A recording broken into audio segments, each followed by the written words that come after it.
The year is 2007. God help us all. The year.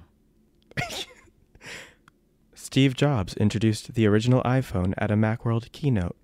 I personally cried at Radio City Music Hall while Hilary Duff sang Someone's Watching Over Me at the Dignity Tour.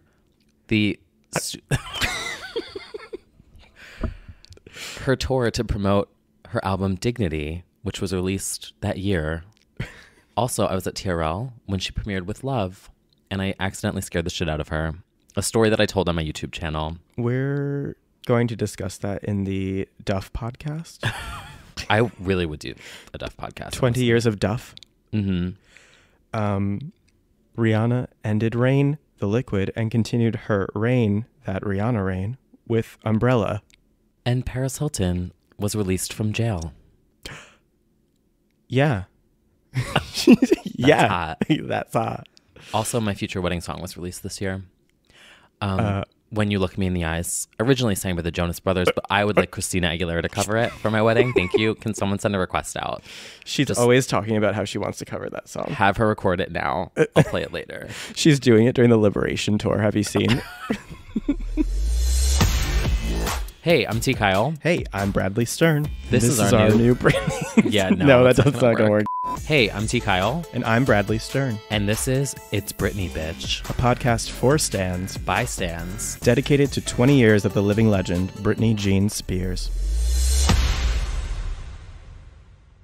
Before we dive into 2007, T. Kyle and I would just like to thank everybody who has subscribed, who is listening, who has followed us along on the journey from 1998 to present.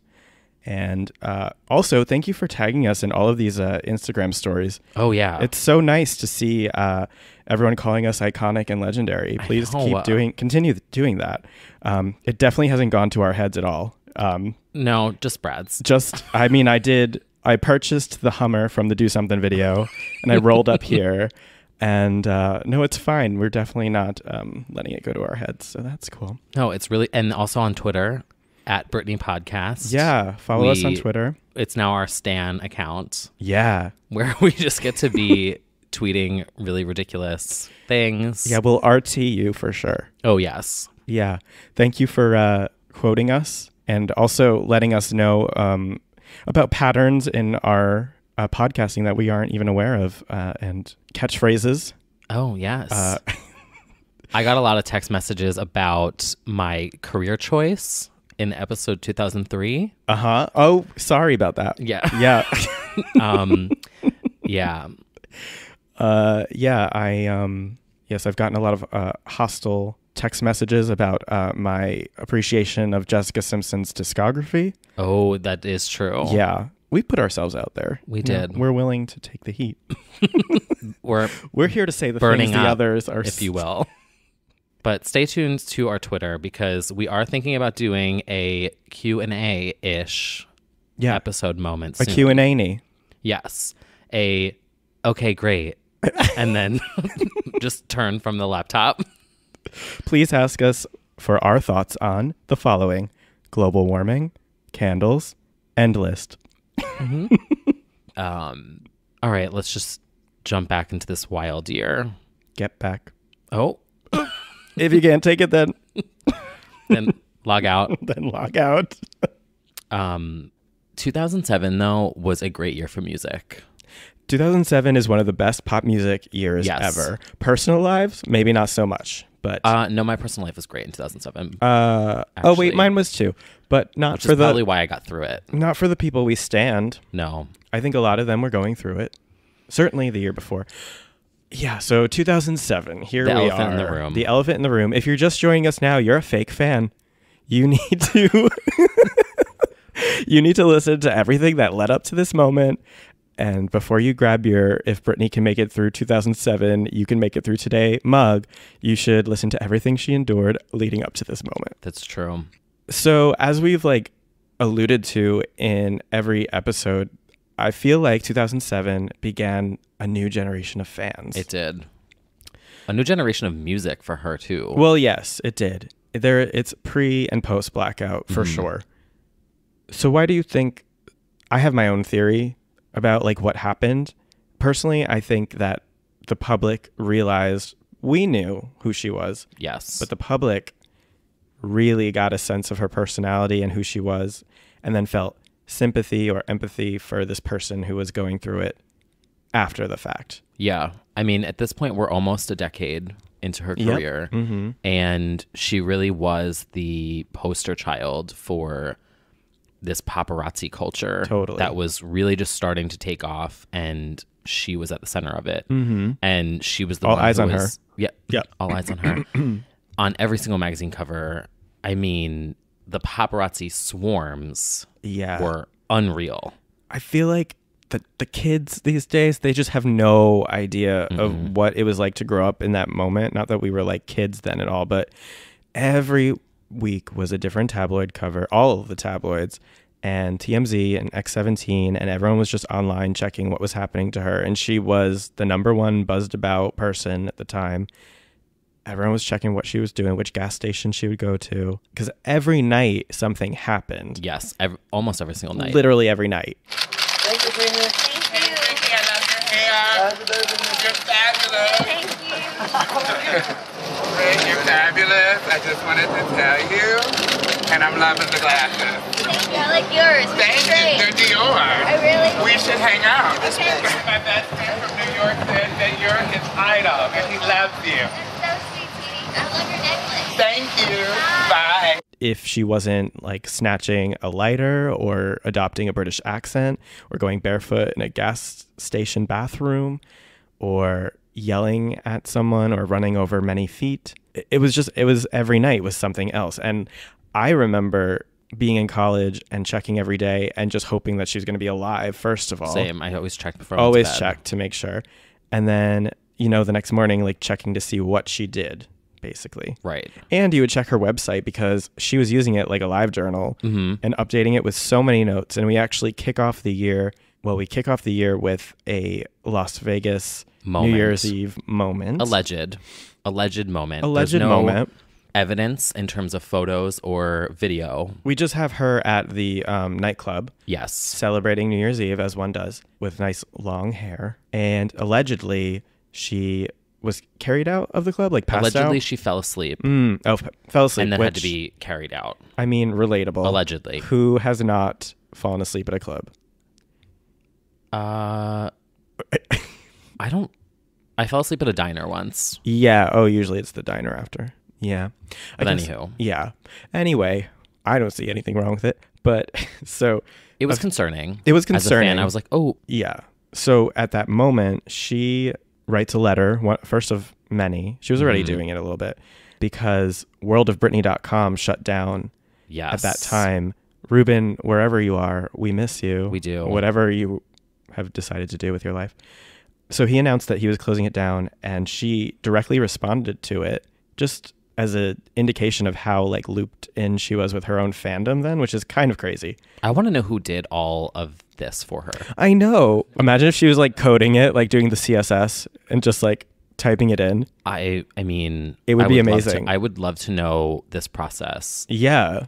Who did it? Who coded it? Who put together the pictures? Because we got frequent updates And there from would be her. like font variations and like weirdly specific details that are like, so is she making sure that that is bolded? Anyway, so she writes, I noticed today that one of my biggest fan sites is shutting down soon, and I want you all to know that I do understand the reasons that went behind making that decision, and I'm sad to see it closing. If I were you, I'd be unhappy too if I read what I've been reading every day, but trust me, I get it. I know I've been far from perfect, and the media has had a lot of fun exaggerating my every move, but I want you all to know that I love my fans so much, and I appreciate everything you've done for me. This is January 2007, well before a lot of shit goes down. Yeah. So that is the first of many dispatches from the legendary Miss Britney Spears. What then follows is February 2007. Yes. It doesn't get better. Spoiler alert. No. So the elephant in the room here. Yeah. February 2017. February 16th, 2017. No, 2007. Oh my God. Oops. The 7. Well, there were a lot of 10-year think pieces in February 2017. I think that's what I'm thinking of. Yeah. February 16th, 2007. Yes. Britney Spears shaves her Shaves head. her head. I was at home because I went home every weekend in college to visit my boyfriend at the time. That's a plot twist. I know. I never spent a weekend at college That's until senior year. lame. Super lame. I mean, the Sorry to call levels, you out. the levels of my lameness know no bounds. But yeah, I went home every week, and my dad drove me home for like the first 2 years. Wow. Yeah, So you were just like up, you know. I was like a part-time college student the first 2 years, 3-ish years. Yeah. Then I would start taking the train and stuff and like going myself. And then I got a car and drove down myself. But She's a big girl now. she was a brave new girl. But yeah, I was so unhealthily obsessed with my relationship that I went back every weekend. Well, Anyway. I was just getting home from a bar. Shout out to my ex. Little Mix promo. You were being responsible. I don't know if responsible. I think it's kind of crazy. But I was getting into bars with my fake ID. you were. You were And- clumsy promo. Yeah. You and Britney had a lot more in common during this era. Honestly. Yeah. I was very someday I will understand. You were very Pregnant with clumsy. baby. Yeah, so she shaves her head, so elephant in the room, blah, blah, blah. I now look at it as a very awesome punk rock rebellious thing. I was not happy at the time. No, I was inebriated. Oh. And I was horrified. Like I remember getting home, Yeah. opening my little MacBook Mm-hmm. and going to X17 online, and I was like convinced that my favorite celebrity was about to die. Yeah. It was Oh, for sure thought she was going to die. honestly awful. Yeah. I remember in the morning, like I was at home, obviously, and I like woke up my mom, or my mom was already up, to like see it on TV because it was the front page news Everywhere. everywhere on cable news as well. And yeah, it's just like the paparazzi are like whispering to themselves. They're like, oh my God, she really did it. Like very shocking all around. Oh, This yeah. is like the ultimate pop princess doing this very anti-pop whatever move. Kelly, Britney Spears has shaved her head. Okay, are y'all kidding? Because somebody just told me that out there, and I think that's a joke. Is that a style that you would ever consider for She yourself? did not shave her She did. head. Are you for real? Absolutely. I still find that hard to believe until I see a picture. But are you for real? Well, she's still hot, so whatever, but yeah. I think it's very punk rock now. Her reasons are still in question to this day. Some believe she was trying to evade drug testing. Some think it was just an act of rebellion.mp3 because she like made sure the paparazzi could see her. And some people think that it was perhaps a crazier reason of some sort. Well, and for the record, she says, everybody shaves their head, True. Well, Yeah. People shave their head all the time. I shaved my head once, but it was after I lost a bunch of weight. But like, Yeah. I mean, do I think it's possible that she symbolically just wanted to be free from everything? I mean, we all know she fucking hates her hair. She puts it in a ponytail after work, bitch. She's always had a complicated relationship with her hair and extensions and those ratty ass weaves and things like that. It's not the most shocking thing in the world to me that she was like, fuck it, and just buzzed it. I do think it was a mix of that, because if you look at the photos, the candids, because there's so many candids of her. Yeah. I would say this year, just this era, Yeah. it's probably the most candids that we've ever had Yeah. of her, because she was out every single night. If you look at the photos of her in the days leading up to this, it almost looks painful. Like Yes. Yeah. it's it's like a rat's nest or it's just bird's not- nest, whatever. Yeah. Yeah. And so I do think it probably was a mix of physical irritation. Yeah. And also this thought of, for, I would say, the general public, her thing has always been about image. For me, it was always the music and the music videos and the tours, obviously, as stands. Right. But her public brand was Britney, the body, the hair, the look.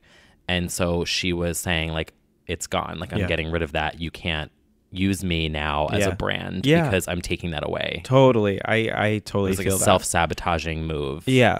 And you know what? If she was concerned because this whole era, and we're not really going to get into it, but she was constantly being drug tested and there was like custody issues constantly. And Yeah, it's a very intricate legal we're not moment. we're not lawyers. No. Spoiler. And it was so, I felt it was very active, I felt, in the legal sense, because it was divorce, kids, custody, just constant it's traffic it's a messy run-ins. web that we're not even going to try No, and like that's go a whole, into. that could be an entire series of like, I could see all of the reasons for that happening. Same.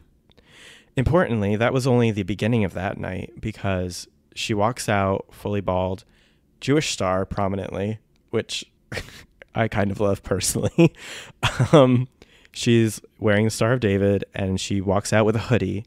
Grinning. And in that moment, I don't want to say evil because she's not evil, but there is something so sinister. Well, I think she knew what she was doing. Exactly. And she's like murmuring something to the paparazzi. She had control. Yeah. She murmurs something like so demonic almost, but like in an, like I have control now sort of way. Right. And then she heads into the tattoo shop Mm-hmm. and gets cross and I believe it's a lotus flower with the kanji, I believe. Oh, yeah. I don't know the technical symbol, if it's like a... Yeah, I don't know what kind of flower it is. We should look it up. We should know our faves hip tattoos. Oh, stealherstyle.net. Britney Spears, her tattoos and all their meanings. This says it's a kanji symbol. Yep. I don't know what. I just don't know which one. I thought it, for some reason, I want to say fire. Yeah, I'm pretty sure it's a fire sign. Yeah, this one website says the flower is supposed to stand for mystery, but some have argued that the meaning of this particular kanji actually stands for strange. So it's, up for debate, I guess. Doesn't really seem like there's anything that definitively knows. Anyway, we're going to settle on kanji and flower plus cross sign. And it's either, I don't think it's the same night, but it is a few nights later that we also get the umbrella. Ella. Yes. A. She infamously hits a paparazzi's car with an umbrella. A very tumultuous month. Yeah, not her best month. No, this was honestly horrifying for me. I remember the morning after the head shaving incident, I went and curled up in my friend's bed, like in her dorm room, and I basically sobbed, and we just watched the Greatest Hits, My Prerogative DVD, and we prayed. Oh. Prayed to, I don't know what, but... Godney. To Godney. And I was so depressed. I just thought that it was going to get very dark. I think we all did. It was not her finest moment. However, she does have a pretty hilarious response to it. About 2 months later, she writes another note to fans saying that she was simply practicing for a film role in which the husband isn't playing his part or something to that effect. So they had to switch roles. Basically just like shading Kevin. And she apologizes to the paparazzi for doing that, which was kind of reassuring because it's like, okay, she's still got a sense of humor. And she's still updating her website. She's still updating the HTML. So, yeah, she, I don't know. That probably felt good for her. Yeah. She fucking hates the paparazzi. Well, hated. And it was overly invasive. And they probably deserved to feel a little shook. Because the way that they were surrounding her at that time was inescapable and like claustrophobic. Yeah, but it's also interesting because as much as she hated them, I mean, and we can maybe discuss this at the end because this is more towards the end of the year, she kept going out. Yeah. So I feel like in a way she, as much as she despised them, she also, I don't want to say used them, but it almost was like it was almost a cry for help in a way at a couple times, I felt like. Yeah. And so it was a weird time. It was a very weird time. As she once said in an interview. She said she liked to get in her car and just drive. Yeah. Which we're not going to get into mental diagnoses because we don't know and she hasn't disclosed anything. No. And I hate when people try to label it too. So I'm not even going to. Right. Because it's obviously a climax of numerous things. And yeah. And unfortunately, without her disclosing anything or anybody officially confirming anything, it's only speculative about what was going on in her own world. And I'm sure at some point she probably will. I hope so. Because, the general narrative is Britney went crazy. And and that's so dismissive. It's so dismissive. You have no idea what was maybe happening or what. Yeah, we just don't know. So it was uncomfortable for everyone. However, at the same time, she snaps back fairly quickly from that incident. There are a few bounces in and out of rehab, promises, and then she has an X17 online camera moment, which has become quite quotable. A very great moment. Go to the light and see Jesus. I'm just really, really shocked at like how nice our world is, because it's just so nice. Like, oh my God. Like the other day, like I was sitting there and I saw these magazines and they said I was pregnant. And like, it's so true. Like, America, believe everything you read, because like you're smart and I'm stupid. Like, for real, come on, y'all. And then after that, like, I totally saw also, like, on the USA Today, because always believe everything you read, that it said that, you know, like, I was drinking all the time. And, like, it was so right.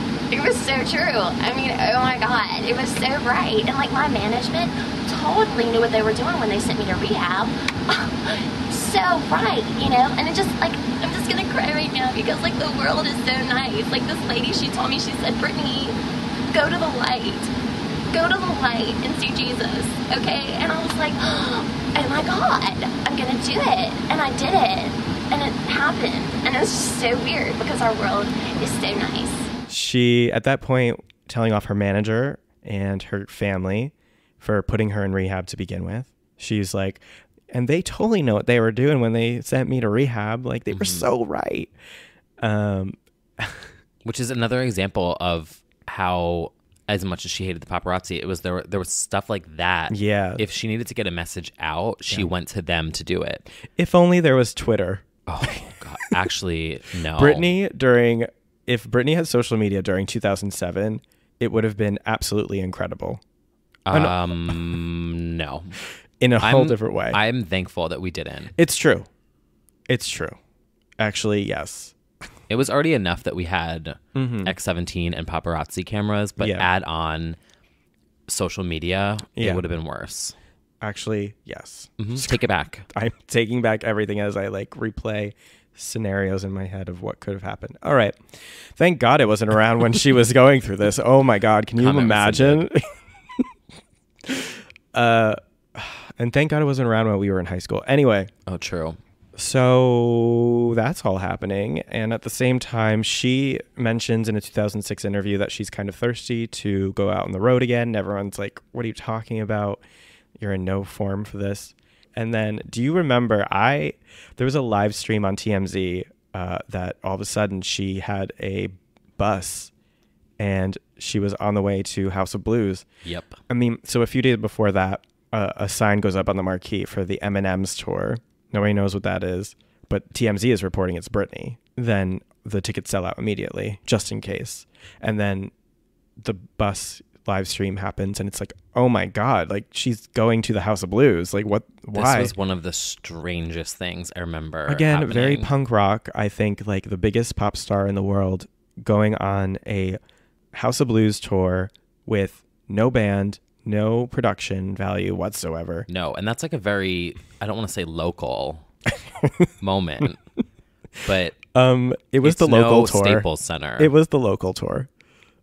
She puts on a show with 4 backup dancers and literally a boombox, a chair, up to 4 costumes, and a set that lasts 12 to 16 minutes. And people paid like $50 to $300. And God, wouldn't I have as well if I was anywhere near where she was doing it. It was like the coast of California and then like 2 dates in Florida. Yeah. She just booked these dates, and there was like primitive cell phone footage from these moments and like very grainy, discrete digital camera footage. But basically, she's just fully, obviously, lip syncing her way through basically her biggest 5 singles, and Do Something and Breathe on Me, because she stands.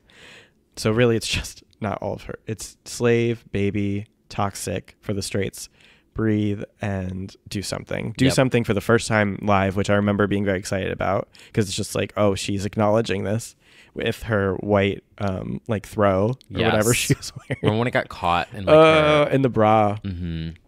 Yeah, her outfits are not that different from what she wears in Vegas, which were like, you know what? That's very true.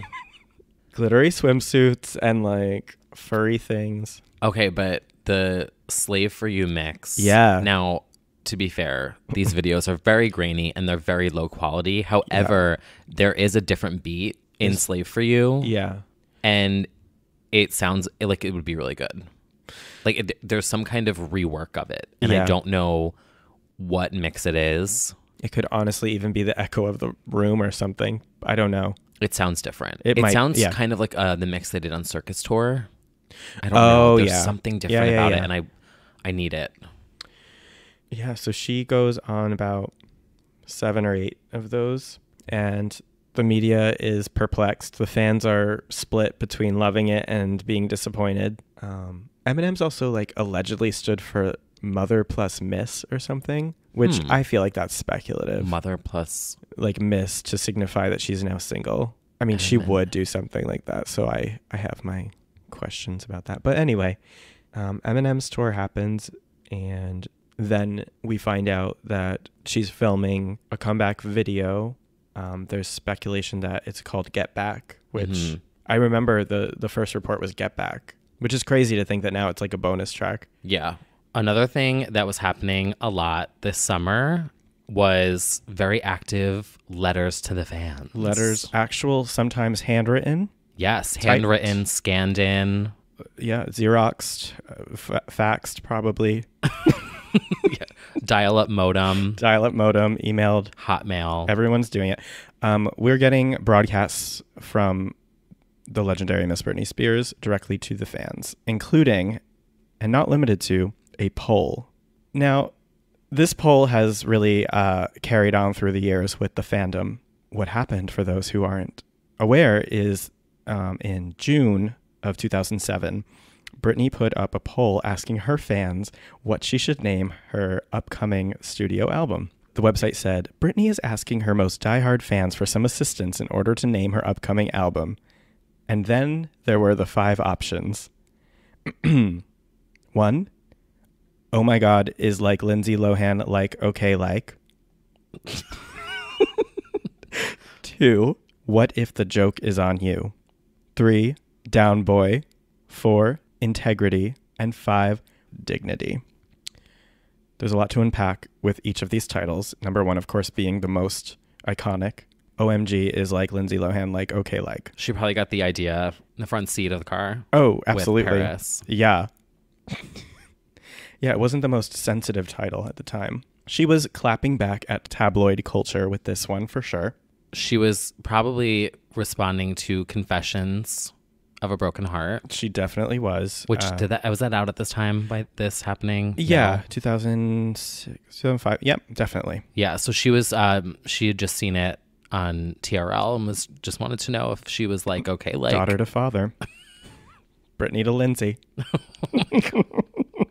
Legend to legend. Legend to legend. Oh, honestly, Paris wrote that one. She probably was just like, write this as one of the options. Oh my God, option number 6. Yeah. Yeah. Scott Storch. 2, What if the joke is on you is absolutely very much Britney doing her best to be sassy. Oh yeah. That is like her being like, take that, haters. Yeah. Which, you know, she tried. Down Boy, obviously a reference to Australian recording artist Holly Valance. For Integrity. Wait, what? There's a queen of pop in Australia, Holly, and she had a really amazing song, Down Boy, that came out around the same era. Oh. But I don't genuinely think that that's a reference, although it might be. She might have been aware, but I don't think so. Down Boy, won't you let me know? Mystery. Mystery. Integrity, which I think is also like her in her heart being like, you know, I'm stronger than yesterday. Like, you can't bring me down. Mm-hmm. And then finally, Dignity. Iconic. She was literally just listening to Happy and and that's what makes her sad. Dignity, of course, had just come out it was the same year. So some people thought that was a slight at Hillary or a reference to Hillary. Oh, yeah. I mean, on Dignity, no one really knew who Hillary was talking about. True. It was that obviously gypsy woman. Well, who was allegedly Nicole Richie. Right. And then Dignity is about Lindsay Where's Your Lohan, Dignity? Mm-hmm. allegedly, which is iconic. And that album is so good. Yeah. So yeah, she was on Britney's radar. Oh, on her radar? Mm-hmm. Yeah. And then I believe at the top of the poll, it says, "You'll never see it my way because you're not me," which is honestly something that follows her throughout her whole career.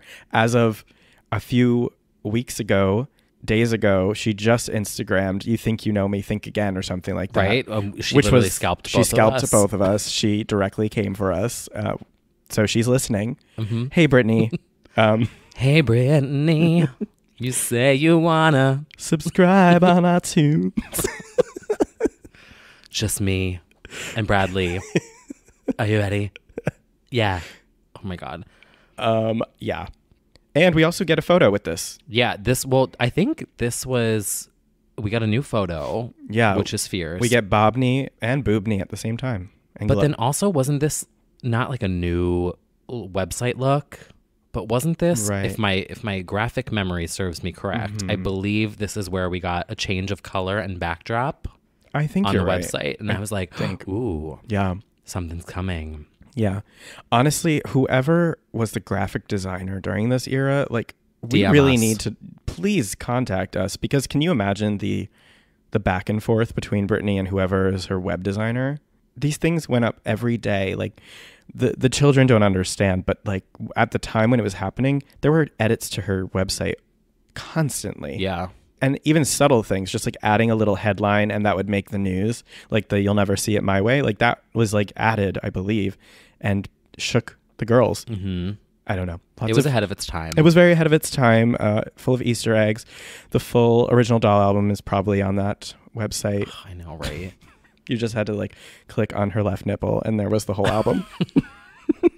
But yeah, so that was one of many broadcasts during that year. That was one of the most memorable, and OMG is like Lindsay Lohan, okay, like is one of the best ones. We voted for that, Britney. Yeah, there's a really good, if you would like to, not that, I mean, we tell you to stop our podcasts a lot, but we do. But some of you do, and you tweet us that you see the things that we share and tell you to stop and look at. There was a really good Tumblr. It's called britslettersofTruth.tumblr.com. If you would like to go through and read the historical archives of Britney's letters to the fans. There are many. I remember this is when the rumblings of new music start. Plus us hearing it personally from her in her car. Yes. So probably one of the highlights of this year. Yes. Because again, I'm going back to this every single time. She hated the paparazzi so much, but she used them so like to put these messages out there, which is why when everyone's like, "Oh, she's crazy," I'm like, "No, she's fucking brilliant." Yeah, she was manipulating in especially this year, because even though it was one of her darkest, it was her darkest year, it was also the most brilliant in terms of the music. Mm-hmm. She EP'd her greatest album. Many will say her greatest album. Some might say. And just the way that she manipulated through the media and through the paparazzi to get these messages out was kind of brilliant. Yeah. Yeah. And I feel like this was, we take it for granted now, but she cared so much about her music at that time, I felt like, which didn't always come through officially. It didn't seem like it, maybe, but clearly she did for her fans. So yeah, well, we get her. Did the video of her in the car come out before the VMAs? Oh, right. So the video of the car, right? We didn't actually talk about it. Yeah. So she puts on a CD in her car, and she's in the convertible. She's in the convertible with open top. They can obviously hear. Yeah, they're starting to yell at her, but then they realize it's her on the radio. So and she cranks it up. Mercifully pipe down. And it is a song called State of Grace. Hi, Britney. Again, one shot. Just one shot. Britney, just one shot. Just one shot. Hi. Thank you.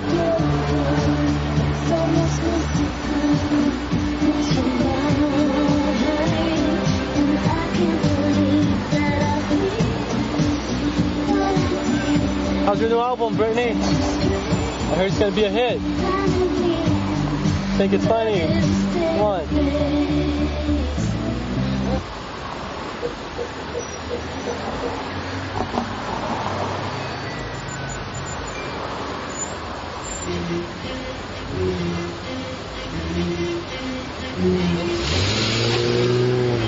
Unreleased, recorded by a French artist a few years later, actually. Fun fact. But it is a beautiful, chill ballad.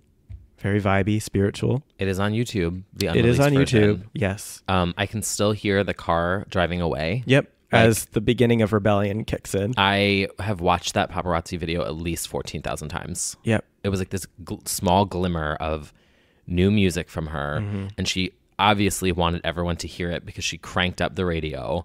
And then Rebellion starts playing and she just speeds off. Yeah, like further evidence that there is like a full rebellion out there, which was so annoying.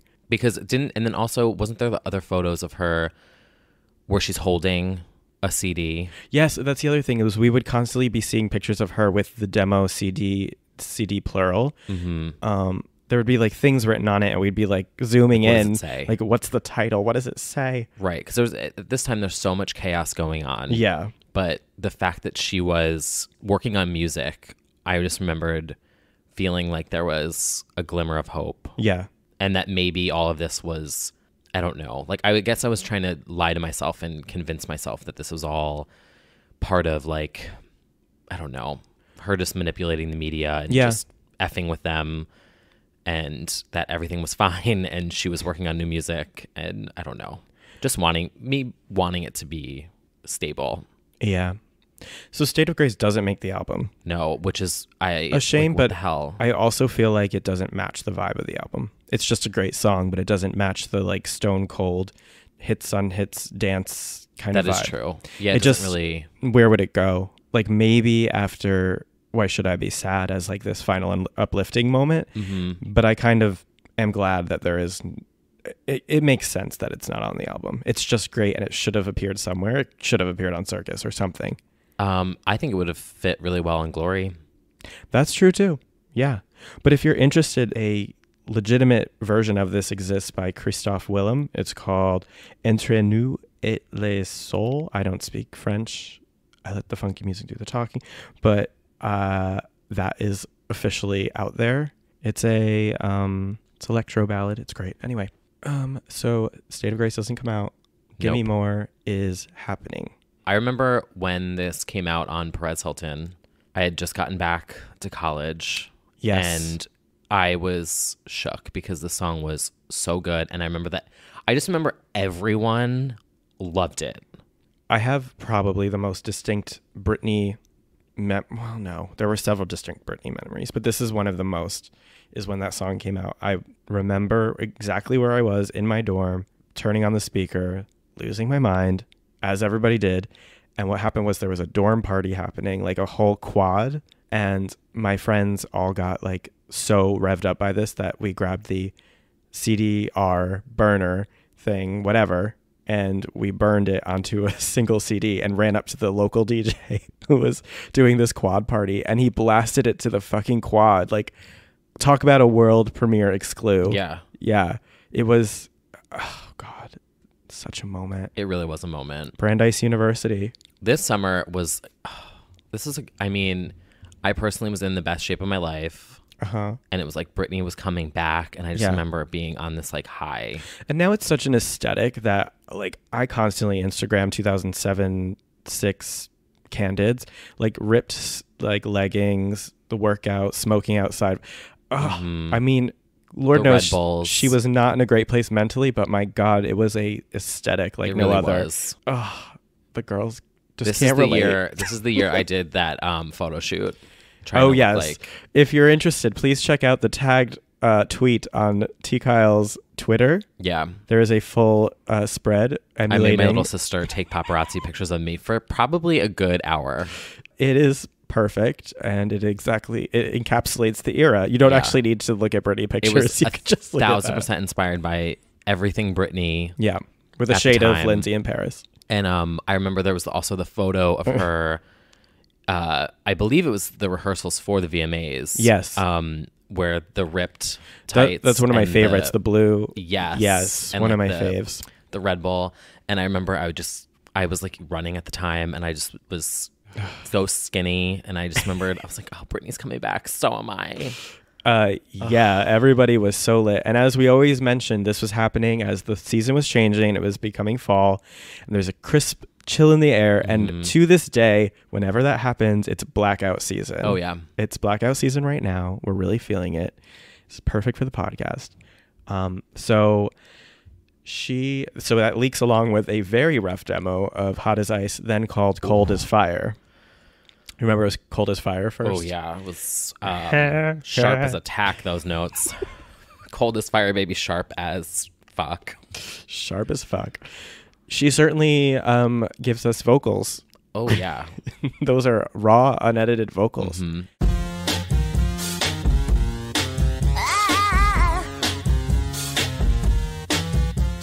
All the demos are super raw. Yeah. So what happens is over the course of the next few days and weeks, the album just drops free falls out of cyberspace. Some of it didn't leak, but some most of it didn't. Did. Yeah. I would say like 4 or 5 tracks did not, but a majority did. And they're great. They're great. The and demos are amazing. It's a whole separate It's a whole different album. journey. You've got a different breakdown on Break the Ice. Which is better than the yeah. final one, in my opinion. Yeah. And also Out of This World sounded different. Mm-hmm. There are new ones that just didn't make the album, like Sugarfall, which is like Pharrell. And that is a really fun, nice, vibey one. Again, that makes sense as not making the album. Yeah, State of Grace came out. When You Gonna Pull It? Disaster. Pull It. I play that on my DJ sets all the time. If you didn't know, she is a rap queen. That one really proves it. Iggy is shook. Bad Bobby is shaking. Bad Bobby. Bad Bobby. The girls can't handle it. And yeah, you got to do. Yeah, that is what a song. Yeah, there's about pulling out. Yeah. Oh. 45 locked and loaded. That's how you give it to me. Oh man, that one's not good. I other live ones for are it though.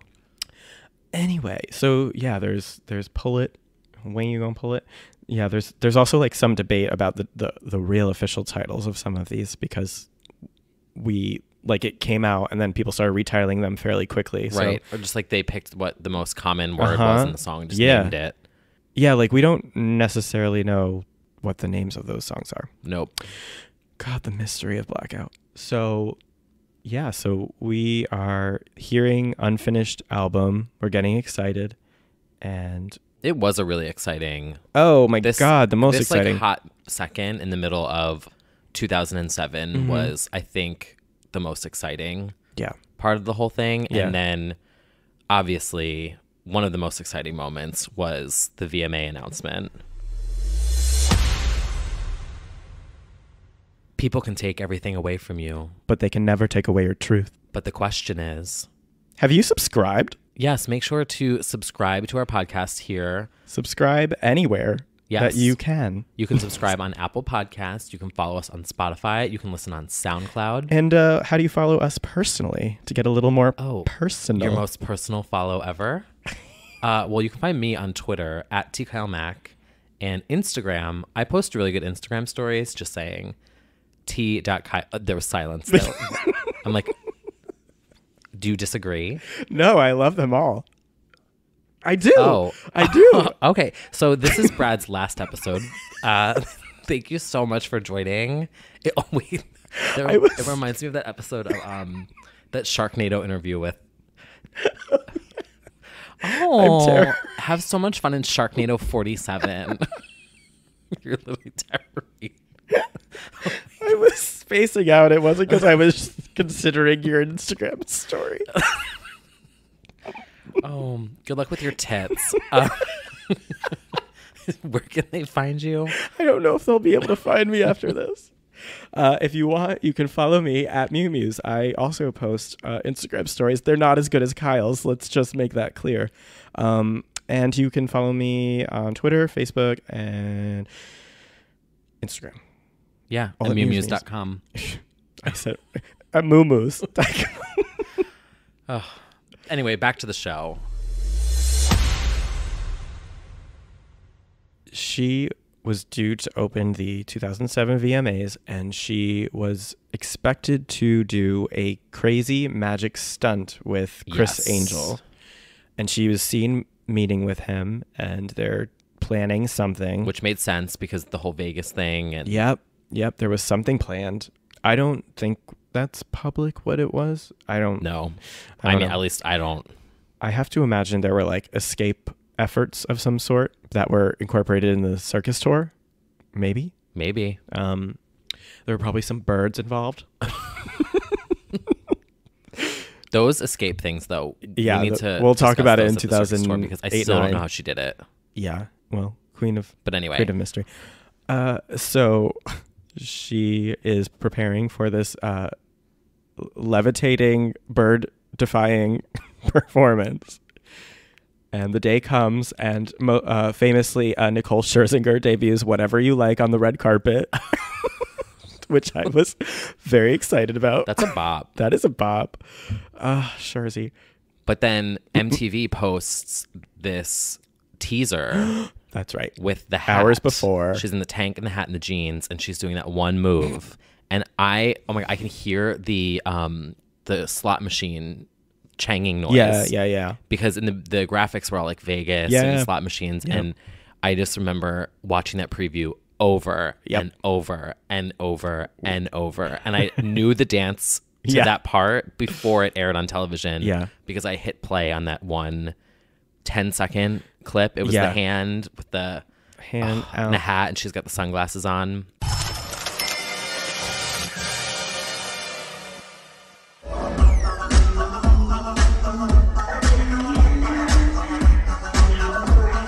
It's almost as though they needed to prove that she was actually going to show up because... Yeah, that's probably... Yeah, because up until that moment, I mean, it had been until... She was spotted partying in Vegas. She was spotted partying, but like the last TV performance was 2004, I believe, of Toxic at like the NRJ Awards in France or whatever, I believe, was the last time she did a TV. I mean, it had been So years. It was going to be her, first in 3 years. And famously, she was not doing so hot at clubs and stuff. So it was like, is she actually going to do this? She was partying. She was, not really... It was a chaotic year. Chaotic. So it was, unexpected. No one really knew what was happening. And then the day comes. Oh, where were you? I know exactly where I was. Same. I had a party. This is my first year as an RA, and we were all there in advance of whatever. And so I had a little red carpet event, and it was like for the VMAs. And then I invited everyone over to my dorm room, and we all crammed in this like tiny ass dorm. Mm-hmm. And I had this little small ass TV. This is so similar. Go ahead. It was just like 30 of us in my tiny ass room. Yep. And I mean, you could have heard a pin drop. Yep. Not a single person made a sound for the entire fucking time. And then everyone in unison turned, because I was in the back. Yes. They all turned and looked at me. We had literally the same experience. Yeah. And I said, where was the magic trick? I forget what it was like. I was like, where was the magic trick? And then I said something along the lines of, but the song is so good. I honestly don't even remember what. I felt like I had to respond. Yeah. And that her spokeswoman. Her spokeswoman. I just remember, oh my God, because I was in the back of the room and everyone was like on the floor and just all turned at me and looked, and I had no words. I had eerily the same experience, which I think probably a lot of gays and girls also did. Gays in dorms room. America. All crammed into mine. I'm warning everyone, don't fucking talk during this performance. I probably said something similar. Yeah, I was just like, this is fine, but like this is a legend, so you all need to shut the fuck up when this happens. And all my friends are very supportive and sitting there with me. Like up until then, every VMAs is iconic. Mm-hmm. That's what we were expecting. And everyone was standing the song too. So I felt like everyone was super excited for this. Even the non-stands. Yeah, I'm holding my mouth the whole time just because I'm like very nervous and standing. And the Elvis moment kicks in, and I immediately feel like something's wrong because it feels like she's offbeat with that. Yeah, and also too, it's like the opening shot is just the hair. The hair.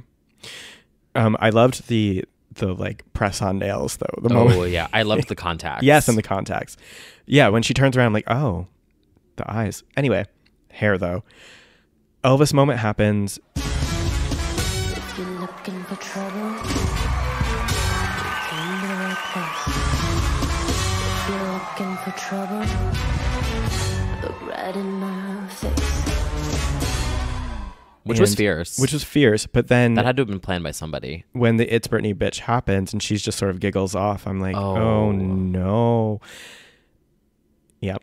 So whole thing happens, and as you had, everyone just turns to me. Oh, I should say, when there's that moment where like the strippers all like melt for a second, like the song melts for a second and they come back to life, and I'm like, oh, here it comes, like she's about to be like, just kidding, y'all. Yeah. No, I literally was like waiting for it the whole time. I was waiting for there to be a joke or there to be like a gotcha moment where she like killed her old self or something. That was such a common theme then, was everyone's like, she's about to bury her old self and become a new legend. Anyway, that doesn't happen. Rihanna's laughing and everyone's laughing. Not at her. Not at her. They're just I would just like to clarify that. Yeah. Everyone says that Rihanna was laughing at her. She was not. She was looking at the dancer above. Yes, she was laughing at the stripper dancer that was in her face. There were a lot of stripper dancers. Surprised them by all coming down from the ceiling and just like landed on top of their tables. Which is amazing, actually. Rihanna was not laughing at Britney Spears. Yeah. We stan Rihanna. That's right. And we she do stans stan Britney. But it didn't help that at that moment they had that reaction shot. No. We didn't need any reaction shots, to be honest. And it is rough. And it is rough for that time. I will say now that half of the girls that are like legends right now on the pop charts can't dance like that. No. They still can't. Like, we can blame the wobbly stiletto. What were all of our excuses? There was like that the heel broke. Heel broke. Then allegedly she had been drinking tequila beforehand. Yeah. Allegedly she skipped rehearsals. Yeah. Allegedly there was supposed to be a different hairstyle, because you remember that one we do there have was like a leaked that grainy leaked video of a rehearsal that there was someone that was a stand-in that had the pony. Yeah. And it's alleged that it's her, but then it's also a stand-in that was testing the camera shots. There was a lot of theories surrounding this whole thing. Time. We do have a fully leaked with the hat. And as it turned out, nope, she did exactly what she was supposed to do for that performance. And to be honest, it's like a fairly fine, that is a piece of me performance, to be honest. Like, that's not weirder than a piece of me as far as like the choreo, not as far as like also the intensity. The leaked, because there's the leaked one with her in it with the hat. Yeah. Then there's also the full leaked one with the stand-in. Yeah. And it's the same exact thing. It's the same it's just thing. The girls, she's given a little more oomph to it. Yeah, the choreographer or whatever one. Yeah, that is the routine, and I don't think it's even a bad routine. It was just like a combination of like not the most flattering look for her. She wasn't at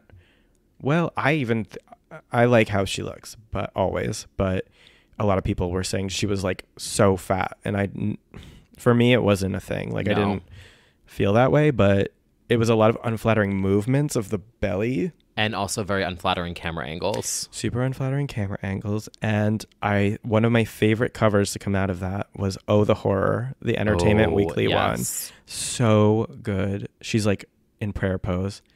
And that's basically what the general public's reaction was like mourning this pop star. Right. And it was so over the top. It really was. Like, not until Lana on Saturday Night Live has the public had such an over the top reaction to a performance. Yeah. Britney's is worse because something was clearly wrong. Whereas Lana, as it turned out, that's just how she performs. But people didn't really know how to handle Britney delivering a fine performance. And I mean, it opened the show. So it was like, and this was a disaster of a VMAs. This was possibly the worst VMAs in history. They did this concept where it was like jumping around from room to room, and then you were back in the venue, and then it would go to a hotel room. I remember because we watched the whole thing and everyone was just like, is everyone just drunk the whole time? And so it was almost like you forgot about Britney by the end of the VMAs because it was such a disaster. Like, I'm talking about the whole production. Sure. Like, it was super messy. Other people were intoxicated performing, and like it just was super, super, super messy and disjointed. Yes. And then it was almost kind of like, oh, like, Everyone's you know, kind of. it's Vegas. I think we forget Sarah Silverman walking out seconds later and then like making fun of her. I'm sure she's grown and would feel bad about it now. Oh yeah, I'm But- sure she would regret it. I mean, a lot of people would really regret what they said about her at that time, but that was just one of the many moments. But it was so harsh. She was not okay. I mean, she was not like, it wasn't a good look for her. And No. she allegedly, there's differing reports, but allegedly she runs backstage and cries. Like, I heard that she was like seen upset backstage, like did not like how it went down. There's reports that she was like fighting with Ken, the hair guy, about like her hair up to the last minute. It's all such a like mysterious mix up of things. I forgot about that. That it was right after. Oh, it. Sarah walks out and is immediately like, Britney Spears, everyone, like, then something disparaging. I don't Yeah, even remember. She made a comment about how she'll never. It was something along the lines of that was like the peak of her life, and she'll Yeah. never, something like that. And then she went and said something about her kids too, She did. which I don't think MTV would stand by No. in 2018. They would definitely not be. No, and what happened was that performance was like blackballed for years. MTV refused to acknowledge its existence. And then for the record, when Britney is getting ready for the 2008 comeback moment, she's like, did they air They did it? that special. Yeah. And they didn't even and show they an said ounce no. of it. The most commentary we've ever gotten from her is for the record when she's like, you know, you've got some good performances and some not so good performance, or whatever she says in that moment, where she basically acknowledges that it wasn't her best performance, but she definitely doesn't ever knock it or seemingly say that it was a disaster of any kind. No. It was certainly a disaster according to the public. I would love to hear more of an insight from her someday I know about all of this. Like, so, and then the song is pretty much banished from her discography. In 2009, we get only an interlude of it remixed as a ninja thing. And it isn't until Femme Fatale that we finally get it live again. Right. Which has It a took a fierce while for Egyptian it to moment. Yeah. have a moment. It definitely did. That is the only live performance of it that we get on TV ever. Yeah. Yep. Which is interesting because I feel like, one, I would just like to say the graphics in the background are fierce as fuck. Yes, an homage to Elvis, Mm-hmm. including the intro, all prophesying the residency in years to come, and her love of Elvis, and the throwback to Dream Within a Dream. Leading up to this VMAs, you know, we're getting all the leaks and all, you know, the CD demo in the car. Yeah. And then she does this Elvis moment, and, you know, we find out she EP'd Blackout. Yep. So I feel like she was so involved in all of this. I would love to hear more from her about this whole entire process. Sadly, I think the most we got was maybe it was either Fader or Complex. I think Fader. We need that good mysterious book. We need the good mysterious book, but she said in the 10-year retrospective, I think on Fader, that it was just like a creative album or something. Like, she gave such a non-answer, and I'm sure it was emailed in from Larry, and I'm sure whatever. Right. But yeah, we definitely don't have the answers from her yet about what that experience was like. There's no answer. There's a Oh my question. God, we didn't that's even been talk about burning. the answer, really. Oh, that's right. We didn't. Throwback to 2003, the answer is like the I'm a Slave for You Part 2 from Puff Daddy, P. Diddy as the producer. Wait, did we really miss? I think we did. I think we, yeah. I think we did. Because it was on that Yeah, bonus. the bonus DVD. That song Maybe is a so. bop. Yeah. Anyway, so Anyhow. the answers are not to be found in that performance. Yeah, so we have that performance, and what comes out of that is a general outcry from the public, and there is one hero willing to step in and say, leave Britney alone. Yes. And that is Chris Crocker. Leave Britney alone! Whom is the OG, one of the original YouTubers, Yeah. before And you had to get first- production value and all of this. Yeah. Like the Before original sponsorship from viral- Morphe. Yeah. Jacqueline. Yeah, before Flashback Mary. Before Flashback Mary. There was Chris Crocker, who was until that time doing like videos about catchphrases and like sassy voices and characters. And he voiced a lot of what we were feeling in a very over the top way. I mean, that video and that phrase are still so popular. Oh, yeah. Anytime Britney gets criticism or anything like that, like the Straits will bring out a Leave Britney Alone reference. Mm-hmm. Yeah, Chris really did that. I mean, Chris is still great and funny. He's not one hit wonder, but he's sort of like that unfortunately defined whatever he was hoping to do with his career or anything. Like Leave Britney Alone hangs over his head. Right. But he's always continued to defend people in ways that are super That's true. funny and just like blunt and to the point. Like when he drags people on Twitter and shit with his videos, it's just like it's good. It's so smart. It's so funny. He always will be like in a wig or like in booty shorts. Like there's always an element to it that is ridiculous. Yeah. But he just fucking drags people and it's so swift and smart and funny. And he's got good veneers. Yeah. Like he looks great. Yeah. So we still stand Chris. Yes, we do. Yeah, but it's like he kind of started something on YouTube. I don't know what it is. The start of this sort of like viral creation. So you've got like, it's Leave Britney Alone, Shoes, Kelly. Yeah. You have that kind of early viral legends, and he was certainly one of them. Oh, yeah. So backlash to VMA's knee. And then we are getting closer to the album release date, and all of the songs are dropping like crazy. Yes. And then we finally get to the album release. And I also, because Chris is on my mind, I remember that night he's like walking out of WeHo like with stacks of Blackout in both hands and receipts. That video. And he's just like screaming at everyone to buy Blackout. Honestly, such an early hero for us, our community. Yeah, I remember buying Blackout at midnight at Virgin in Times Square, and I felt like it was so epic. Yeah. I bought it at Newberry Comics in Boston. Shout out to Boston. And I have this really dorky picture of me holding up the album because I was so excited that I put up every Blackout anniversary. And yeah, why don't we talk about, before we even get into the music, the imagery. I remember being fucking pissed that it was the same picture from Gimme More. Yeah.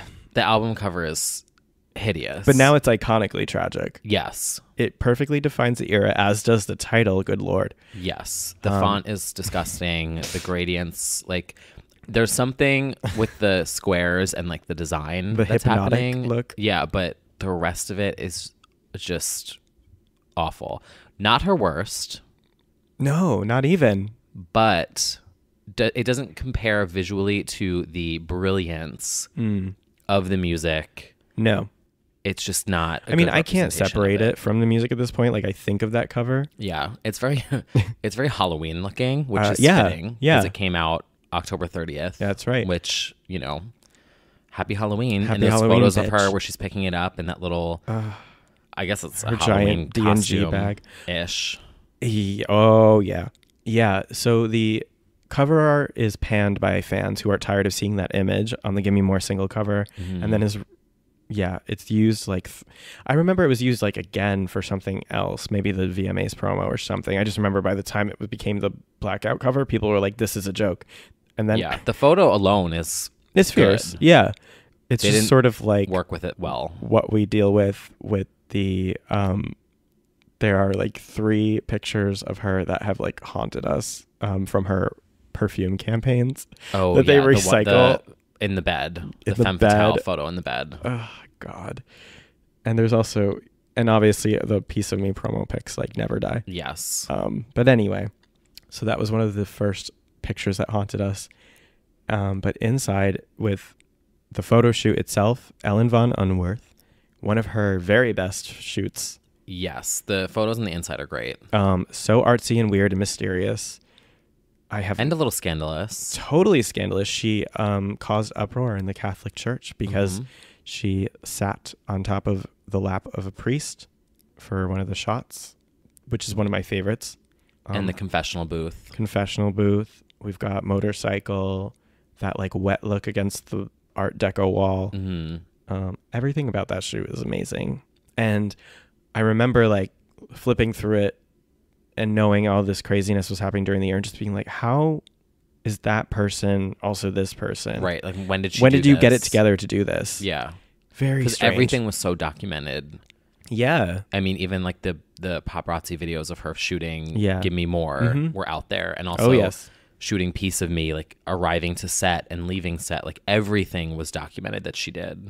So I remember seeing some of these and being like, when did this happen? Right. Snatched. So good. Such a great shoot, causing controversy, which is what you want.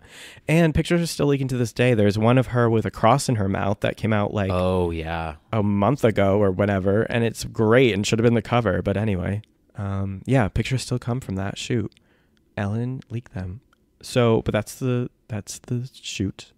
Before we actually get into the album, the video for Gimme More comes.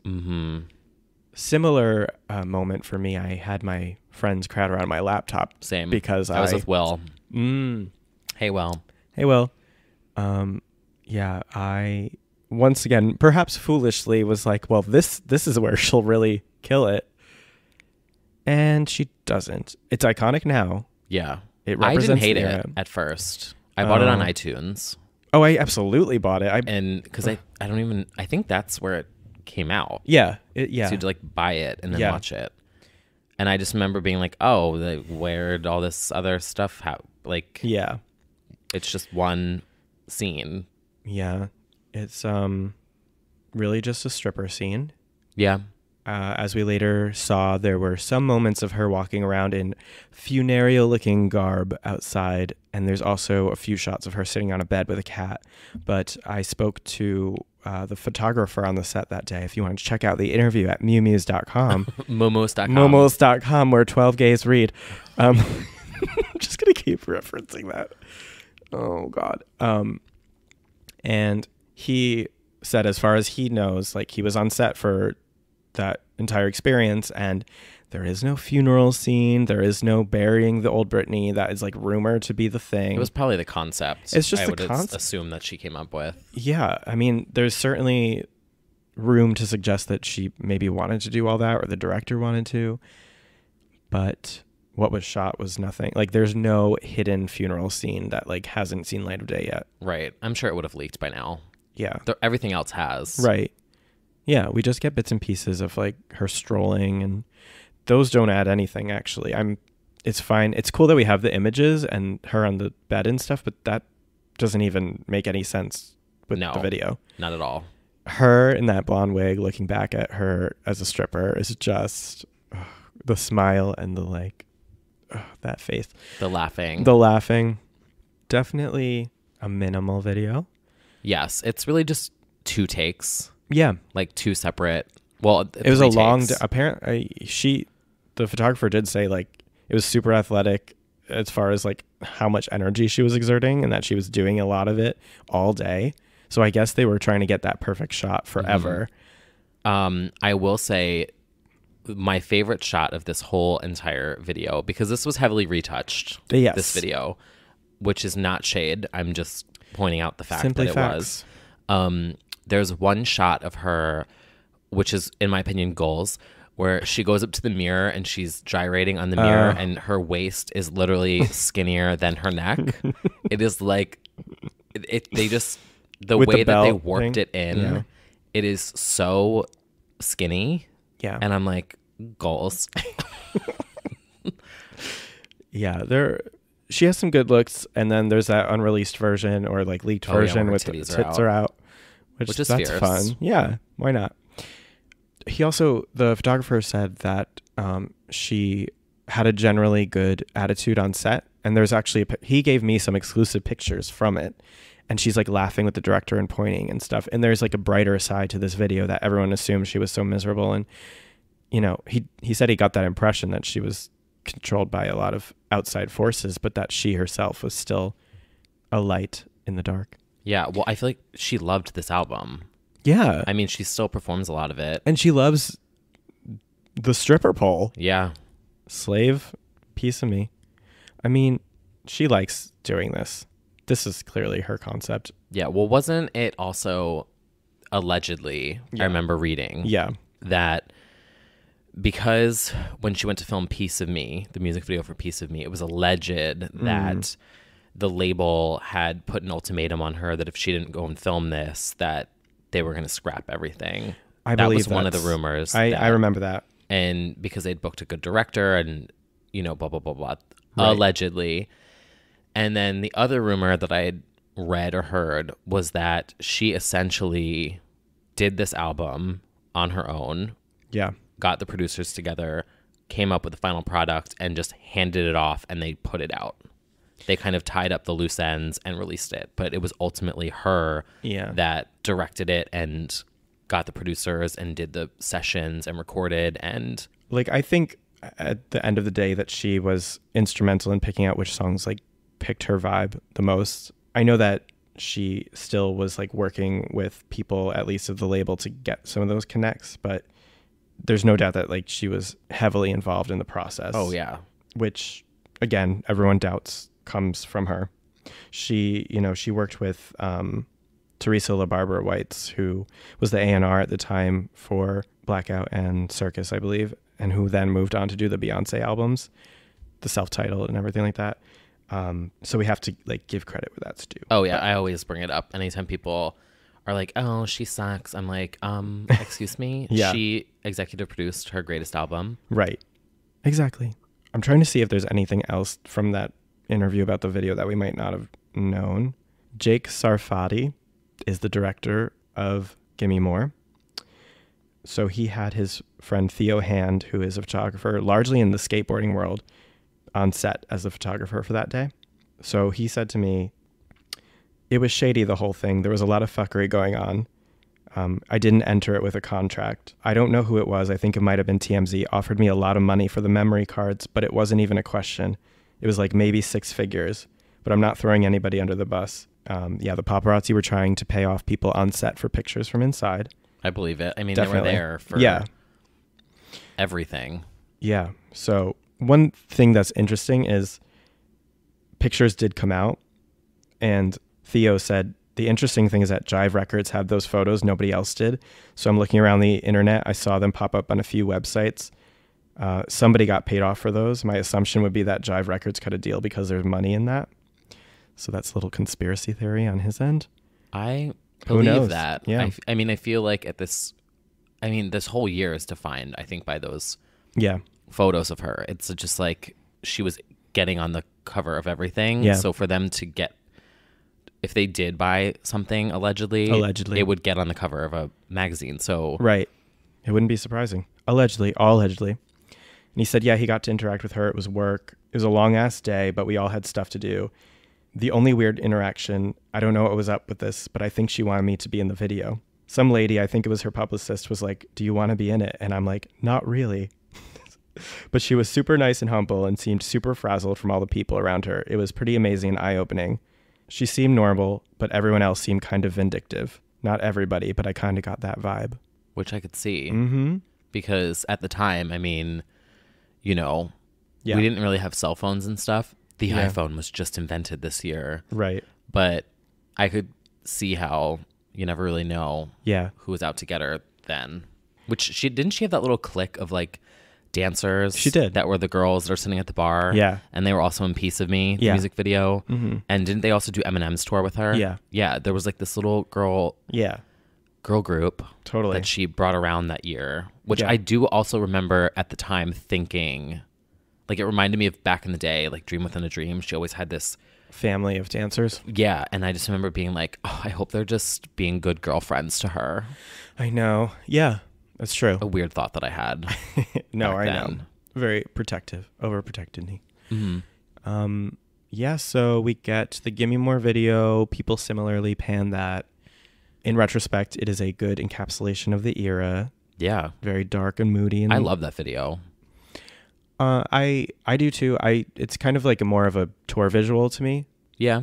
But I mean, it's cool, and it totally is a continued middle finger to everything that she represented until that point. Just total rebellion. And then that leads up to Halloween and Blackout. Yes. So before we dive into the album, do you remember the one interview she granted to Ryan Seacrest? Vaguely. She calls in to his radio show.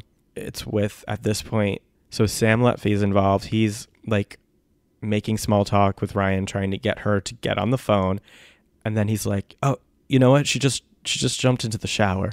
And it's like, we're waiting. And she's finally like, hey, y'all. Like, she pops on for a half second and says that Heaven on Earth is really cool. And that's her favorite, maybe, of the song. But she really likes them all. It's for her fans, and she just wants her fans to really love it. And that's, like, about all we get from this. Hello? Hello? You there? Yeah. Oh, yeah. Oh. We're on the conference call. Are we on a speaker? This is it. This is it.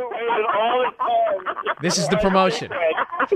You promoted it on air with Ryan We don't Seacrest. need to promote anymore. All right, Live. so, then let's cover all of our bases this morning. Brittany, which track on your album has the most meaning to you? Which one is the most meaningful? Oh, that's a good question.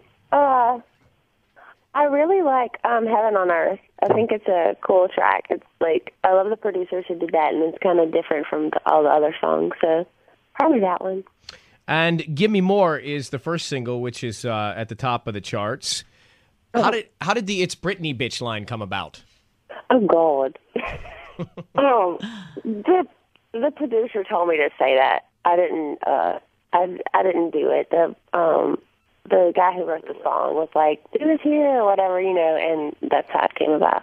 What about Piece of Me is it's kind of about your image in the media and the paparazzi swarming and everyone always on your case. What was the message you wanted to convey with that song? Just, like wherever you go and stuff like that, there's a lot of people who want to ask questions and they just, sometimes you don't know their intentions and stuff like that. So it's just kind of a cute way of putting it out there, like you want a piece of me and like in a, cool, cute, clever way. So, but it's a cute song. I like it. Britney Spears with us at 9:19. And how much does that overwhelming coverage get to you?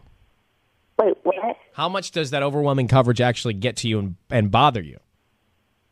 Oh, the coverage of it? I try not to let it get to me. People talk and they say what they want at the end of the day, in the tabloids and, the magazines. And you just try to keep doing what you do. And, as long as you know what's up and you know it's true, that's all that really matters, Well, you've obviously been aware of the conversation about your kids and obviously all of the things that you've been doing to, go to court. You have the court dates. You've had the reports of the parenting coaches and everything that's been going on and covered.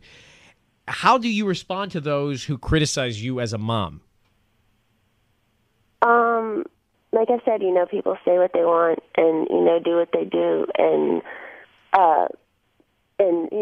it's sad, how cruel our world can be. But at the end of the day, like I said, you just got to know in your heart that, you're doing the best that you can. And, that's basically it. And do you feel like you're doing everything you can for your kids? What? Do you feel like you're doing everything you can for your kids? Oh, God, yeah. Yeah. And how often will you see them? We don't, that's like all in the court, like stuff like that. My lawyers know all that stuff. Let's talk about fun stuff. Yeah. Okay, Sam, what do you want to talk Where's about? Lance? You know what? She just ran into the other room. I know she just wanted to say thanks to them and, hold on. She really appreciates everything and them supporting her through everything. Does she want to say it herself? Yeah, see if you can find her. Is Lance there? Lance is coming in like 3 minutes. Yeah. Do you want to talk to him in a few minutes? Oh, she's in the shower. Give her 10 minutes. Don't worry, Alex. Yes. 4 minutes. No. Do you want to try us back in a little while? Yeah, we'll call you back because I think you should let her say something to her fans. That'd be great. Absolutely. Okay, cool. Thanks so much, Ryan. Call you in 10. Okay, bye. Yeah, we got no promo. No really promo at all. So it's so funny because it looked from the outside like she didn't give a shit, but she just didn't want to play the game. She didn't want to do any official interviews. She didn't want to do the official performances, really. She wanted to do like weird club performances she scheduled herself. I don't know, like anything public facing was a disaster, but the music and everything she was doing in sets and studios was like immaculate. Right. I mean, it's I have a holy trinity of Britney albums, and this is in it. Oh yeah, From for the sure. demos to the final product, it is, I think, brilliant work. Yeah, and she was totally. heavily involved. She certainly was. Why don't we do our dive into the album? We should dive into this album. We should. I have so many memories of this album. Same. I remember at the time, no one hating this album. No, nobody did. Like everyone was obsessed with it. Actually, the only people call her out, who didn't like it was my ex and their friend. And that's why they're an ex. That's why they're an ex.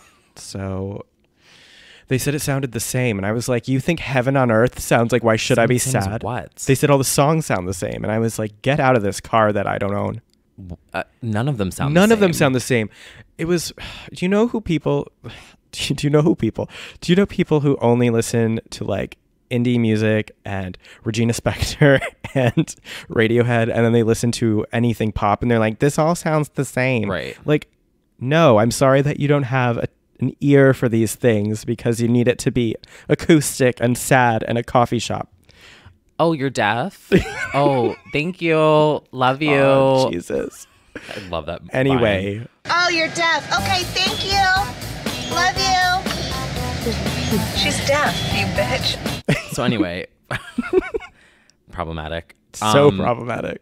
So the album starts off with the most iconic Britney quote of all time. It's Britney, bitch. Who is it? Which has a new life. It has a new life. Once again, Gimme More is relevant yet again, thanks to Britney fan Zachary, who shouted, who is it? Perfectly right before Gimme More at the Borgata. Made her laugh, and then entire stadiums yelled at her, and then it became official merch. It's a global... It's a movement. It really is. It is. Gimme More is in my top 10. I know it's in yours. Oh, yeah, it's number one. It's number one. I say that it's number one, and I stand strong in my conviction. Yep. It's... on some days it's my number one. I'm so, who knows? But it was a number 3, I think, over on the Billboard charts, which is great for Britney. Like, she never charts. She charts, but just not that well. Right. Like, as I tweeted earlier, I'm a Slave for You is number 27. Yeah, that one flopped on the charts like real hard. And there was all reasons for that. But anyway, Gimme did great. But beyond that, it's a career-defining song. Yes. The intro is something that now defines her in every article and every utterance of her name. Yes, it lives on its own completely. Completely. It made saying bitch in a song okay, I think. Mm-hmm. I really think that's like... a term of endearment, as she once said. A term of said. endearment. Most importantly, it provided justice for Keri Hilson, who... True. I will often spar with my haters, who are not aboard the Keri ferry. Oh, God. Is that the one that takes you to IKEA in Brooklyn? The Keri ferry sank in the Atlantic. No. Anyway, being the lone survivors from the Keri ferry incident, support Keri as an amazing songwriter. She did Break the Ice, Gimme More, and Perfect Lover. Maybe another. And she's prominently on the vocals in the background, and she wrote it, co-wrote it. Anyway, that's a little fun fact. The outro of this song is iconic. The incredible Lago. Yes. The legendary Miss Britney Spears. The legendary Miss Britney Spears. I love that it just went off at the end. Totally did. They just had fun with it. Yeah. And that's how they described making the song too. Keri in her interview said that they had the beat and she was just saying like, gimme across it, and they were having fun with it. It's such a good beat. That beat is untouchable. People reference it as it sounds like Gimme More to like modern songs. They're like, oh, I see you were trying to go for a Gimme More approach or something. Mm-hmm. I think Ariana's Into You got compared to Gimme More. Oh. Mm-hmm. That sort of dark, pulsating beat. Interesting. Do you remember the Lil' Kim remix? Oh, it's Kimmy Britney, Moore. Bitch. Lil' Kim ho. Oh. Which also I think just made me, I mean, I love Lil' Kim. Right. It was just like another a theme throughout this podcast. Legends only. Legends only. Another example for whoever's writing down and keeping track. This goes into it as well. Add Keri Hilson. Yeah. I mean, yeah, I'm sure. Yeah. What else about this song? I mean, yeah, it's one of those ones that's hard to like really describe like why it's so iconic. It's not hard to describe it. No, it's a pretty simple song. It is certainly a simple song. But it's just so catchy and the beat is so good and the production's great. The song somehow sounds like 2007. Yeah, and the impact sounds of like the it. song, Yes. I feel like it almost carries a lot of weight. I think that's what the song is. It's like it literally, you hear it, you think of the performance, you think of the album, you think of her in 2007, and it's never going to go away. Like that song just holds those memories. Yeah, and the VMAs, I mean, which is now iconic in its own way. Opinion. Yeah. Nostalgic in a sense. Totally. So that's Give Me More. Yeah. More? And then speaking of more, the next track, Piece of Me. Piece of Me. Which is another incredible. That should be the name of a 5-year running residency. Oh, 5 years? I thought it was 13. Piece of Me. This is also one of my favorite songs on this album, but also of all time. Yeah. Featuring Robin. Yes. Background vocals, and can clearly be heard after the fourth utterance of "You Want a Piece of Me." Yeah, and this music video, I think, is perfectly encapsulates this era as well. Sure, the paparazzi. She's on the magazines. It's 2007 in a music video. It certainly is. It addresses the media and. It addresses her hair at various stages through editing. And that's true. She's also retouched in this video as well. Oh, yeah. The company that did it posted the before and after on YouTube for I think they were just doing it to show their reel. Yeah. And it got found. And so you can actually see. Oh, I didn't even know that. Oh, yeah. They posted digital imaging before and after. Jealous. But with that aside, I also love the sound of chains in the beat. I like the chains, choking right? chicken sound.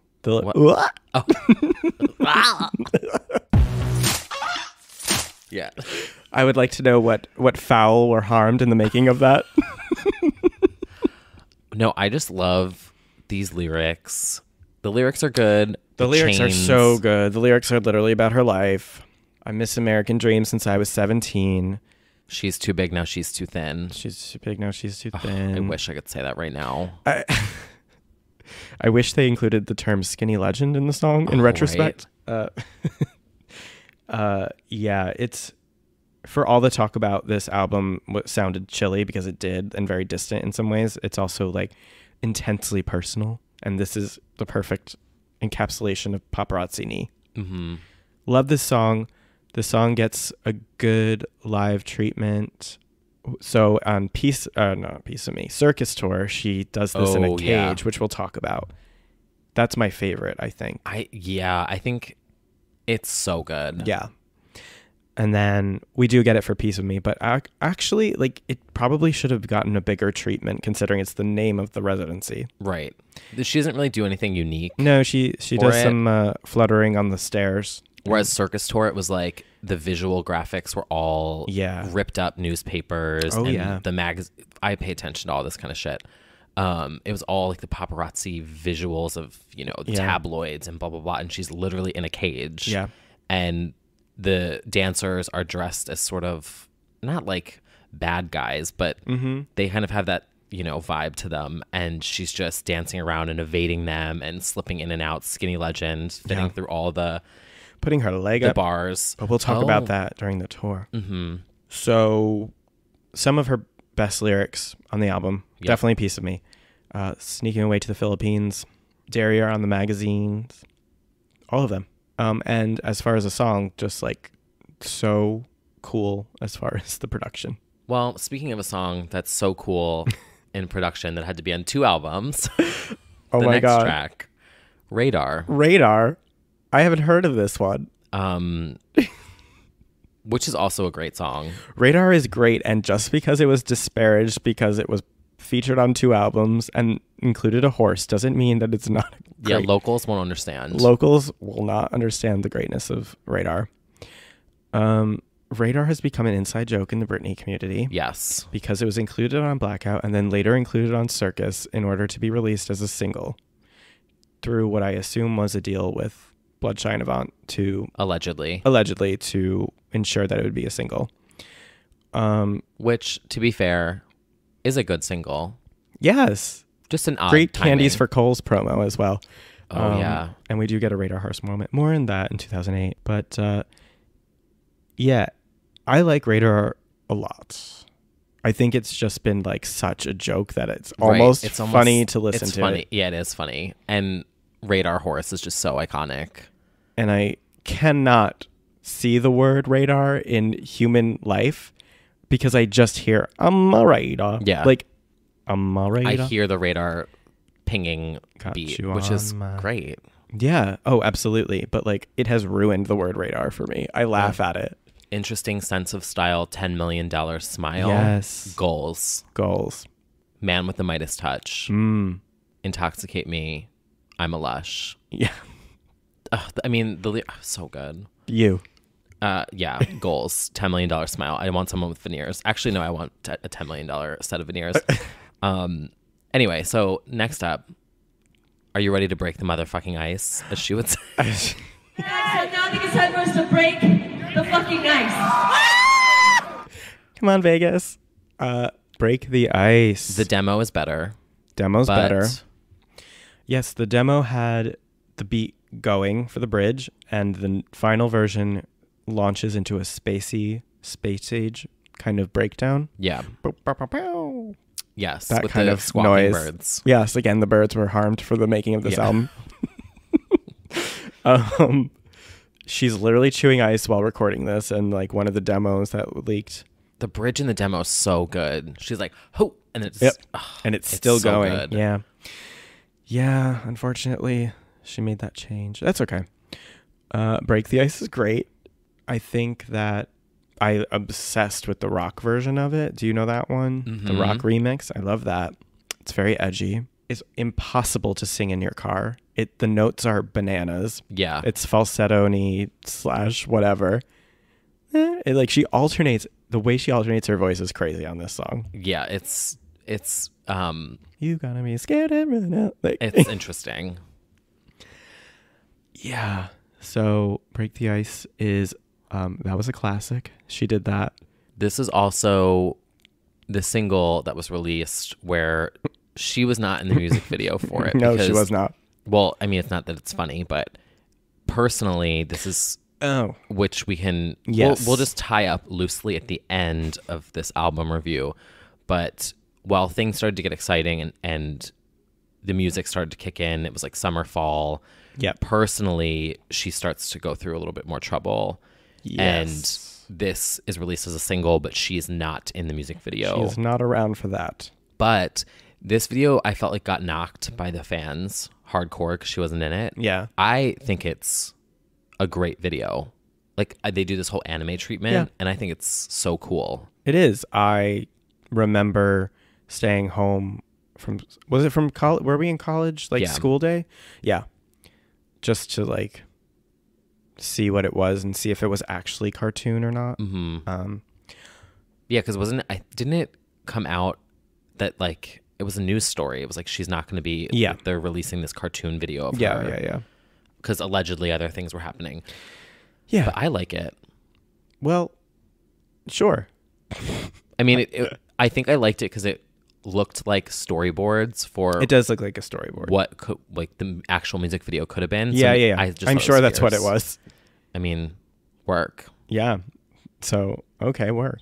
Anywho, the next track, which I feel like is one of your personal favorites. Oh, Heaven on Earth. I love Heaven on Earth. It's not one of my personal favorites though. Oh no. Oh no, it's Unusual You. Yeah, you were like a big stan of that. I'm an unusual stan.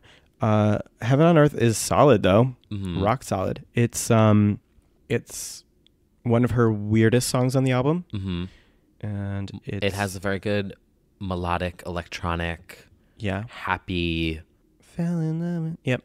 And the best part is like the bridge / the ending as she like dives off and she's like, I fall off the So edge. good. Yep. I feel like this was a shining moment in the album that was a happy moment. It was still dark and still electronic, sort of but euphoric. Yes. Yeah, I would say Heaven on Earth. I think it's like a favorite for a lot of fans, though. Like I think a lot of people kind of lump it into that unusual you category for whatever reason. And they're very similar. Yeah, I definitely love it. It's just not like my favorite from the album, which is interesting, I know. But I'm trying to think of who was involved on. Oh yeah, that was with Cara Diaguardi and Nicole Moret. Yeah, Heaven on Earth is also, she never did that live. No. Yeah, that's about all I have to say about That's a pretty song. I would love to see it get even like an interlude treatment. I consider it the part 1, and then Trip to Your Heart is part 2. I fucking love that song so much. Yep. So then next up, she goes sexier again. Yep. With Get Naked. I'm a mother now. I got not apostrophe. What are those fucking things called? Parentheses. Yeah, whatever. I got a plan. You know what? We don't work in Grant. Well, I do, but yeah, that's why I asked. Get Naked. I'm like, this has the parentheses. Yeah. I got a plan. So Get Naked is, for some people, their like favorite Britney song. People go hard for Get Naked. Really? Yeah. It's got a great beat. People go crazy for this song live. Live at DJ sets and stuff. Like, they do in fact get naked. The clothing is strewn. There's a lot of gyration. There's a lot of heavy fluids being exchanged. Yeah. It's just an orgy setting song. I loved this performance on the Circus tour. Yes. We've got that oversized tie and that and standing a good little on the interlude, couch. or not interlude. You love an interlude. I know, I do. In Circus Tour, it has a really good choreo moment. Mm-hmm. In Piece of Me, it has a really good interlude. That's where I was. Oh, yes. Yeah. Yes, my the mind interlude. was all over the place. Yes. A very complicated song. It's about removing your clothing. Oh. Because she has a plan. To get naked. Shocking. If I get on top, you're going to lose your mind. That's what her promise is. She veers back into Janet territory as far as like smut songs that are like, what is smut? Like slutty songs. Oh, but I learned a new word today. Smut. My Spotify was ruined for the longest time with this song. Why? Because I made a remix of Danielle Staub. Oh, and, no. This song, and for some reason it like synced on my computer, and for the longest fucking time, Blackout just wouldn't reset it to the normal version. So every single time I would hit Get Naked, and then it was just Danielle screaming. Pay attention, please. That was totally uncalled for what she did. Like, to pay attention, like, who is she? Is she God? No. So don't ever tell me to pay attention. I eventually fixed it. We've ruined so many songs. But that's just, this is one of my earlier, I feel like this was my first time where I ever started remixing Housewives shit into. Okay. This was the rise of Housewives. Got it. At the time. Yeah. And that's just a little memory I have with the song. Shout out to Danielle. Yeah, shout out to Danielle. Hi, Danielle. Hi, Dan. How are you? Anyway, next up, which was also part of the performance at Circus Tour. Yes. And still gets performed every fucking tour. Yes. Freak Show. Freak Show, which now triggers anxiety within me because I was one of the Freak Show boys. And we will get into that saga in 2015 when I discuss the documentary that was canceled that led to me being her slave on stage. You were. Which I never fully discussed. Oh my God. So exclusive tea. Stay tuned to that episode. Stay tuned. Moo Moose snaps. Moo Moose is a slave in front of his 12 fans. No, I actually really do love this song. Me too. It's just the fact that it is the song where you clearly know she just wants to stand for 3 minutes. It's her favorite performance on Piece of Me because she doesn't have to do work. Yeah, and I'm like, just put in another interlude or something. Yeah. But it's this fun song's when been it's ruined for me because of the live. Just because it's been 87 years of her doing it, but is a great track and is funky. This is Weird Knee again. Yeah. The way that her voice is manipulated, especially at the end, was like mind-blowing at that time. Mm-hmm. Completely crazy. The song definitely has a new meaning now that it's become the bitch song, because now it's like we just associate it with whoever celebrity was like being walked or like random Give it up for stan. him. Yeah, we like anticipate when she shades some drunk guy or or your boss. Oh yeah, or my boss Andy Cohen. Everybody give it up for him. Iconic. He's loud. Oh yeah, he's loud. Oh, so epic. So good. Anyway, so the next track, like them city boys from New York. From New York. Toy Soldier. Toy Soldier should have been a single. Yeah, I'm shocked that this never got any sort of treatment because I feel like it's a favorite. Oh yeah. And I don't know. I just was shocked that this never... It also didn't leak. I remember this is like one of the ones that... Yeah. No, this is one of the brand new ones. Yeah. And Freak Show. Yeah. It was like those two in a row, and those did the most to her voice, I felt. Like the end of Toy Soldier like explodes into this like random vocal nonsense, which is great. Yeah, it never got anything. It doesn't get any acknowledgement. Ever. Nope. Anything. Not even in any sort of remixed moment, interlude at all, which is so weird. I don't understand it. I don't either, especially since like that whole boys moment during the circus tour. Could easily fit in. Tragedy. But anyway, she better perform it at the 2019 More Pieces, More Me tour because she needs to, since the fans are clamoring, some of them.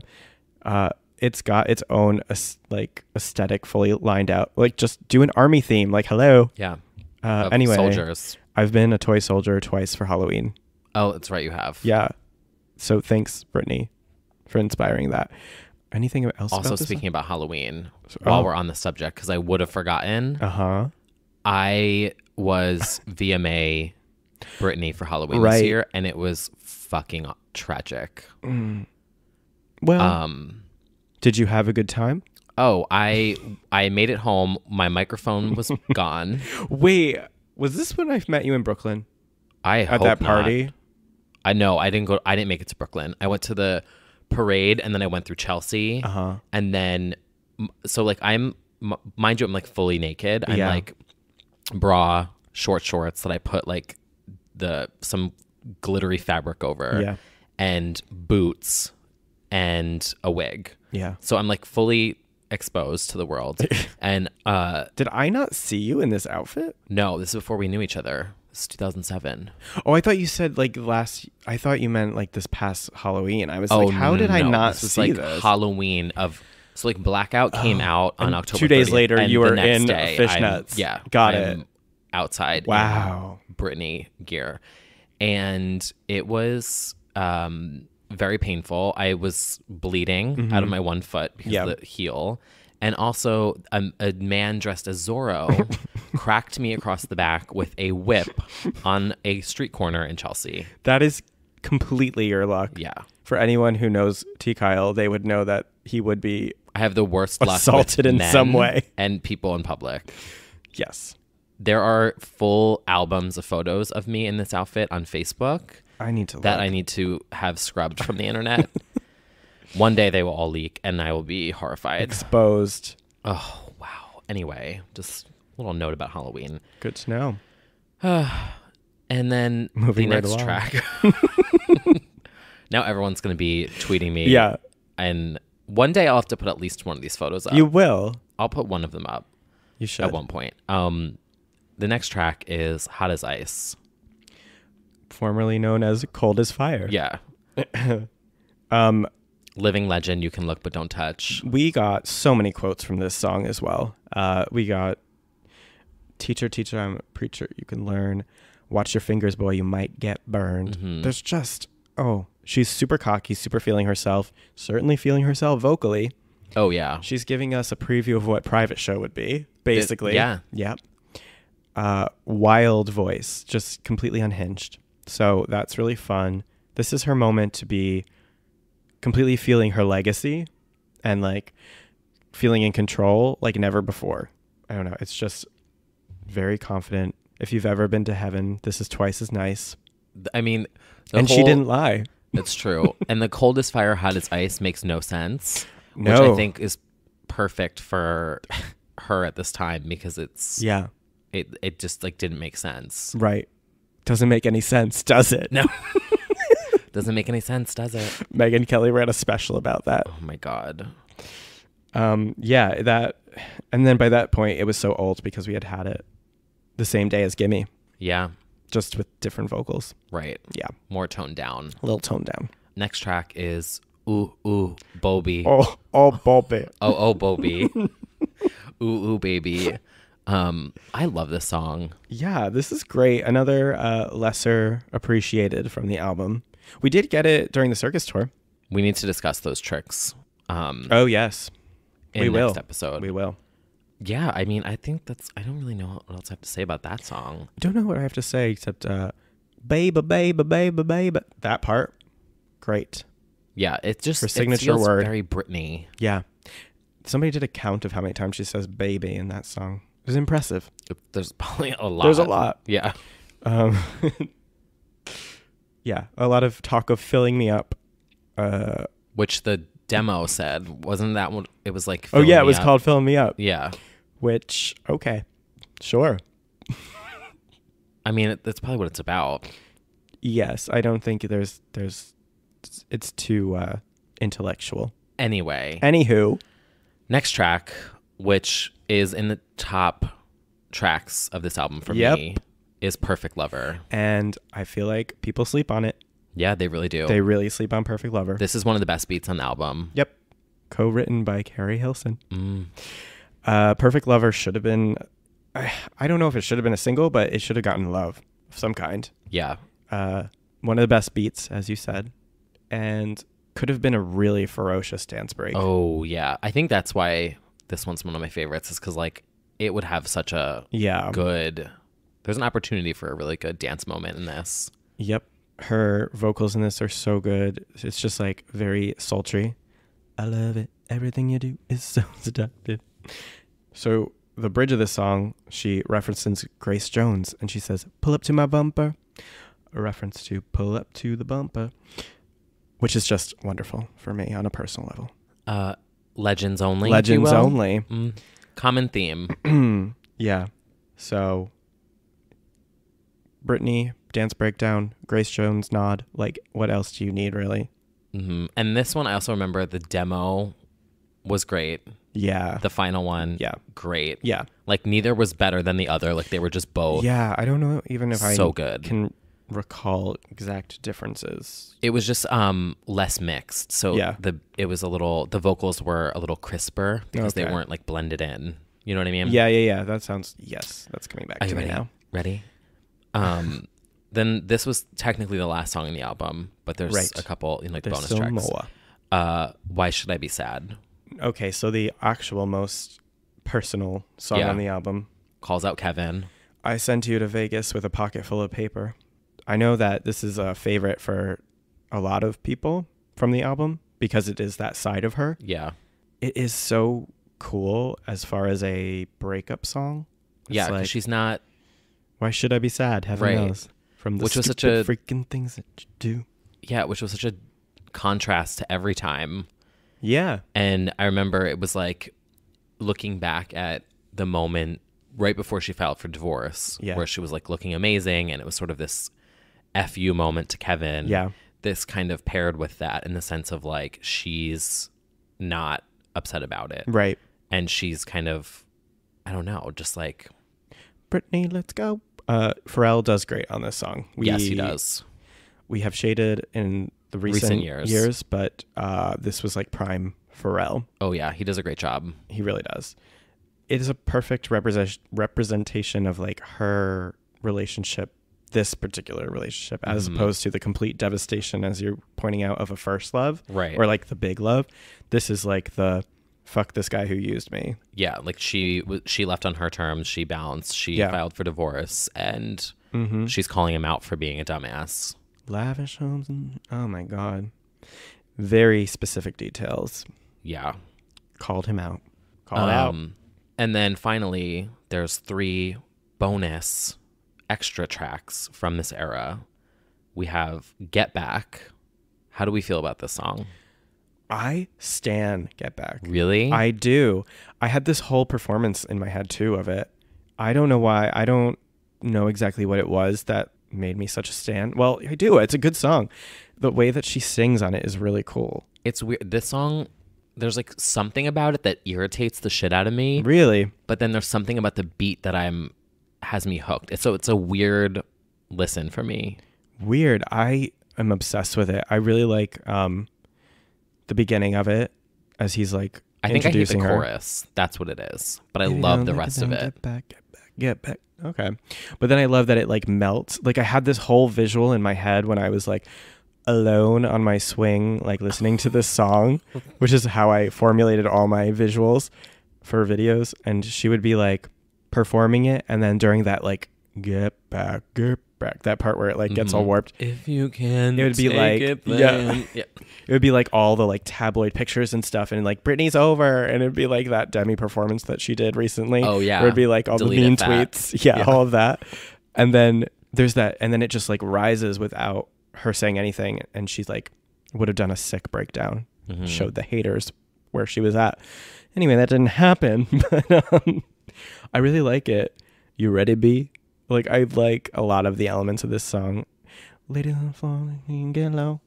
Yeah, I think it's got a fierce moment. There's also what's the line that I really love? Standing in the line, hot. I think not. Oh yeah.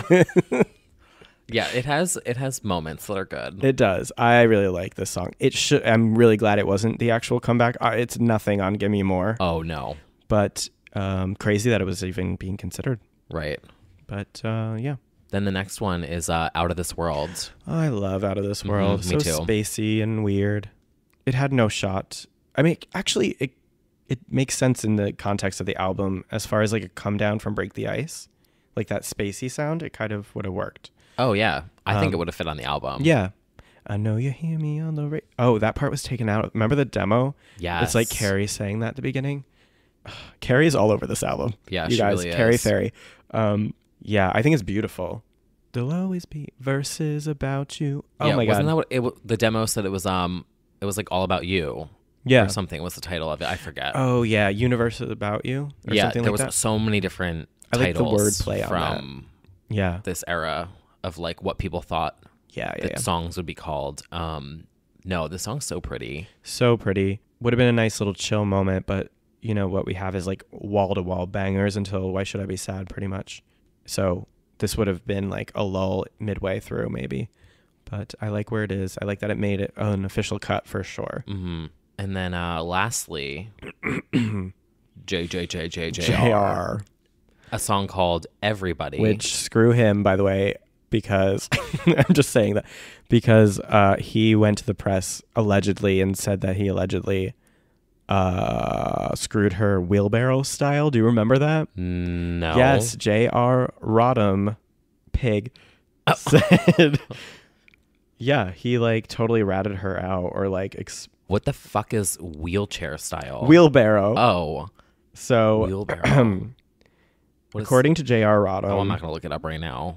Wheelbarrow is like when you hold the legs like a wheel. You know, like when you're wheeling a wheelbarrow? The concept for the video circus is basically about, a circus. Oh, like when you do, like how you play. Like and her those, hands would be on the floor. And those races that people do. Yes. And you have to crawl on your hands. Yeah. Oh. So he Gays said, can't do that. Anatomically, I don't think it would work. Anyway, that's I think I've seen things. Anyway, he said, yeah, I fucked Britney wheelbarrow style to Blender magazine. Just kidding, he says. It was tractor style. What does that mean? I don't know. All I know is that is disrespectful. I'm trying to see. Yep, but that's what he said. Well, the song is not good. Everybody is shit. Thank you. Yeah, this song's garbage. This song is garbage, and it almost like I don't even consider it like real because it's so heavily based on Sweet Dreams. Yes. That it's like... And the Sweet Dreams interlude in the Circus Tour eclipses this of 14,000 times over. This to me feels like she covered or just like sang on top of Sweet Dreams. Yeah, like there was something else that was trying to happen and it just didn't. Yeah. Also, and I'm from Jersey. I love an air horn. You were like gaga with, I'm Italian and from New York. There's going to be a montage at the end of this of you talking about Jersey. T. Kyle talking about being Jersey from New Jersey for 4 for minutes. 5 minutes straight. So you're from Jersey. Yeah, so I'm from New Jersey and I live for an air horn. Yeah, and yeah. This air horn drives me fucking insane. It's not good. Feels like it's like JJJJR. Feels like it's on a fucking mixtape. I can't. No. It's just trash. We don't consider it. We don't look at it. No, it's in a bonus track, so it doesn't really count. It doesn't count. So thanks, JR. Yeah. But anywho, that sums up the iconic album known as Blackout. Yes, it sure does. That was an album. State of Grace should have been on it. State of Grace should have been on it for sure. Still bitter about that. Yeah. But the album that was is great. It is. It is considered a defining album, and a lot of people reference it as like inspiring future albums or just inspiring careers. Helped to carry in the Lady Gaga wave of dance pop, the Just Dance and everything like that. Like that. This was just before that. Yeah. And had elements of dubstep pop in Freak Show that kind of were, ahead of its time. Yeah, I feel like this was also critically acclaimed. It was one of the best pop albums ever. Yeah. It's like got the seal of approval from like indie nerds who usually turn their on her noses up at her. Right. Yeah. So that album comes out and then... Yeah, so this comes out right at the end of October. And the rest of the year, the remaining 2 months, things take a downward turn again.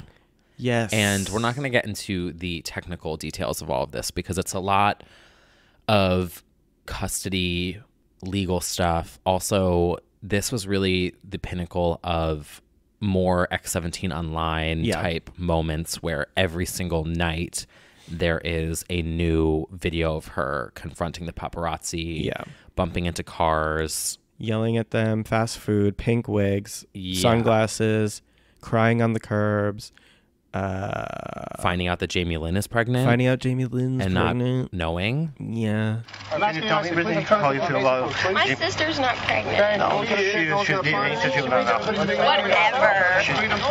But how you feel? She feels true. How you feel? Come on. Running over the paparazzi's foot happens. I'm sorry, but anyone whose foot got run over during that era deserved it. Yeah, go fuck yourself. Yeah. I'm sorry. Like they were... You're literally surrounding her, you idiots. No, they're running in front of her car. Yeah, and also trying to get hit. Right. So things take a more chaotic turn here. Even more chaotic.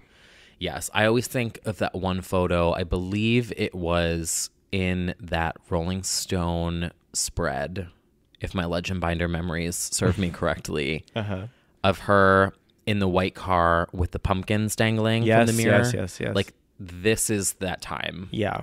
That photo sums up this moment for me because she's swarmed. In and out of court constantly. We do get an iconic quote. Yeah, we do. Which we laugh at now. Right. It's eat it, snort it, like it, fuck it, right? Yeah, yes. That happens. Which Kyle once masterfully set to the sound of Walk It Like I Talk It. Oh. When Britney added that to the Piece of Me tour. Did I say that while we were there? Was yes. I singing it out loud? Yes. I don't even remember. Yeah, you're right. Oh my God. Snort it like Fuck it. Yeah. Lick it like us.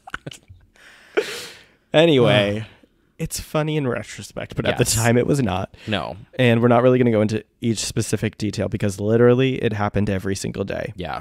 Fanta, no Coke. Another day, another drama. Literally. Fanta, no Coke. There were a lot of good, fun moments. It just at the time was not feeling very fun. Gay videos are in, you know. Gay videos are in, you know. When are you going to go on a diet, you fat fuck? Yeah, that was a lesser... That was a quote from Britney. I'm not saying that to Brad or you at home. Hey, baby, when are you going to get on a diet? Have you ever tried Weight Watchers, you fat fuck? Why don't you run? You need a fucking jog, pussy. Yeah, run, bitch.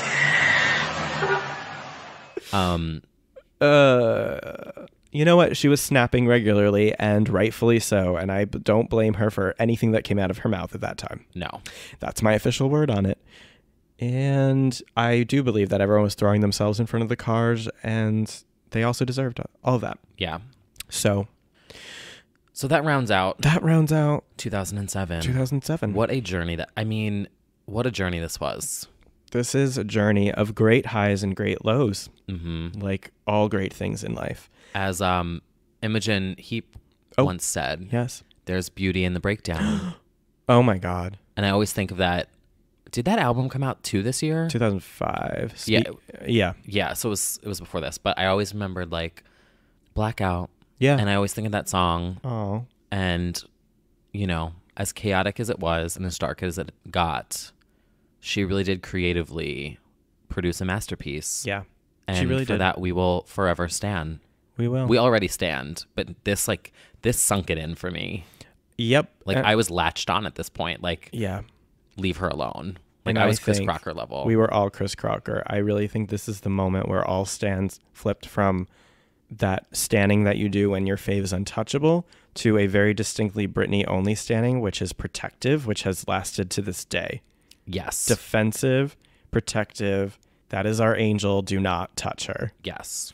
And it's different than a Katy Perry stan, a Gaga stan. It's just like, because while they have all received way too much criticism and backlash and horrible things, she was completely stripped of human decency in a way that nobody else has ever been. Nope. Like since. Nope. Certainly since. And I mean, like, you have cases like Marilyn Monroe where like early instances of this sort of situation, but like, you know, the upskirts, the everything, it was just a total violation of her basic humanness. Mm-hmm.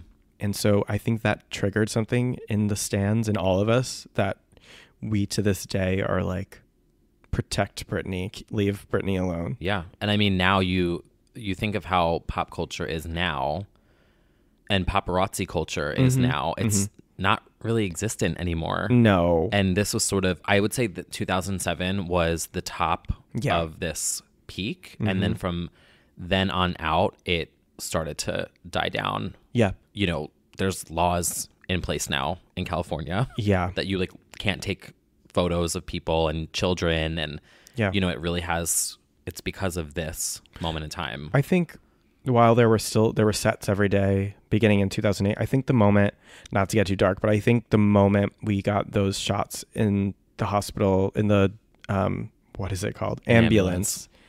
It almost was like officially too much. Yeah. Because I don't remember anything being worse than those pictures. No. I think that kicked off 2008.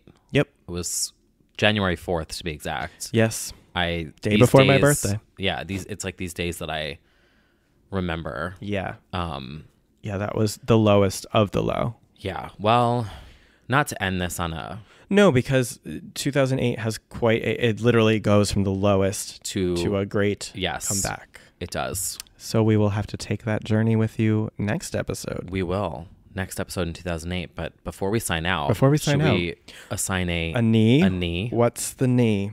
This is a hard one. It is. Because there's a lot of words that would work. I know what I have for this year. I'm going to say for 2007, I'm going to say resilient knee. Oh. Because I think this was the year that really tested her the most. Yeah. And, yes, 2008 did start on a bad note, Mm-hmm. but I think 2007 she really survived.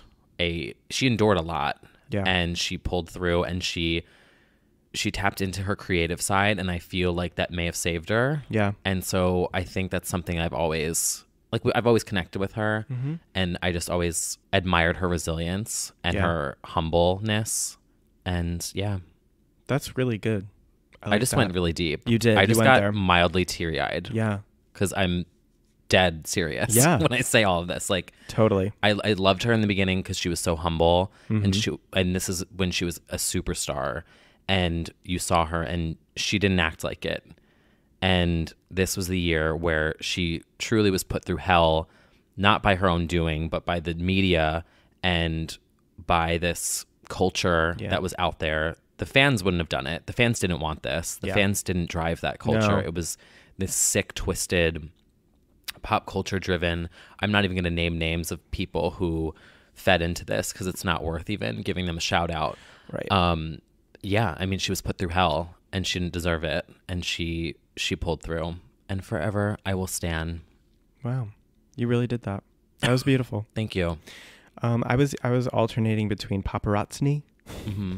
and I also kind of liked Oh the Horror Knee because I felt like that was what we That thought. cover. That cover kind of like encapsulated the era, because while we feel this way now and we were defensive then, I think we were all in horror then. Yeah.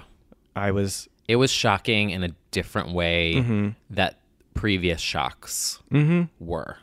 Horror knee. Yeah, like we were just horrified. I think I will never forget the feeling of watching the VMAs live. No. And horrified in the sense of, like, I would say with an underlying worry and Worried. anxiety, not Completely. like horrified, like entertained horrified, because Yeah. that's a different feeling that Completely. people seek.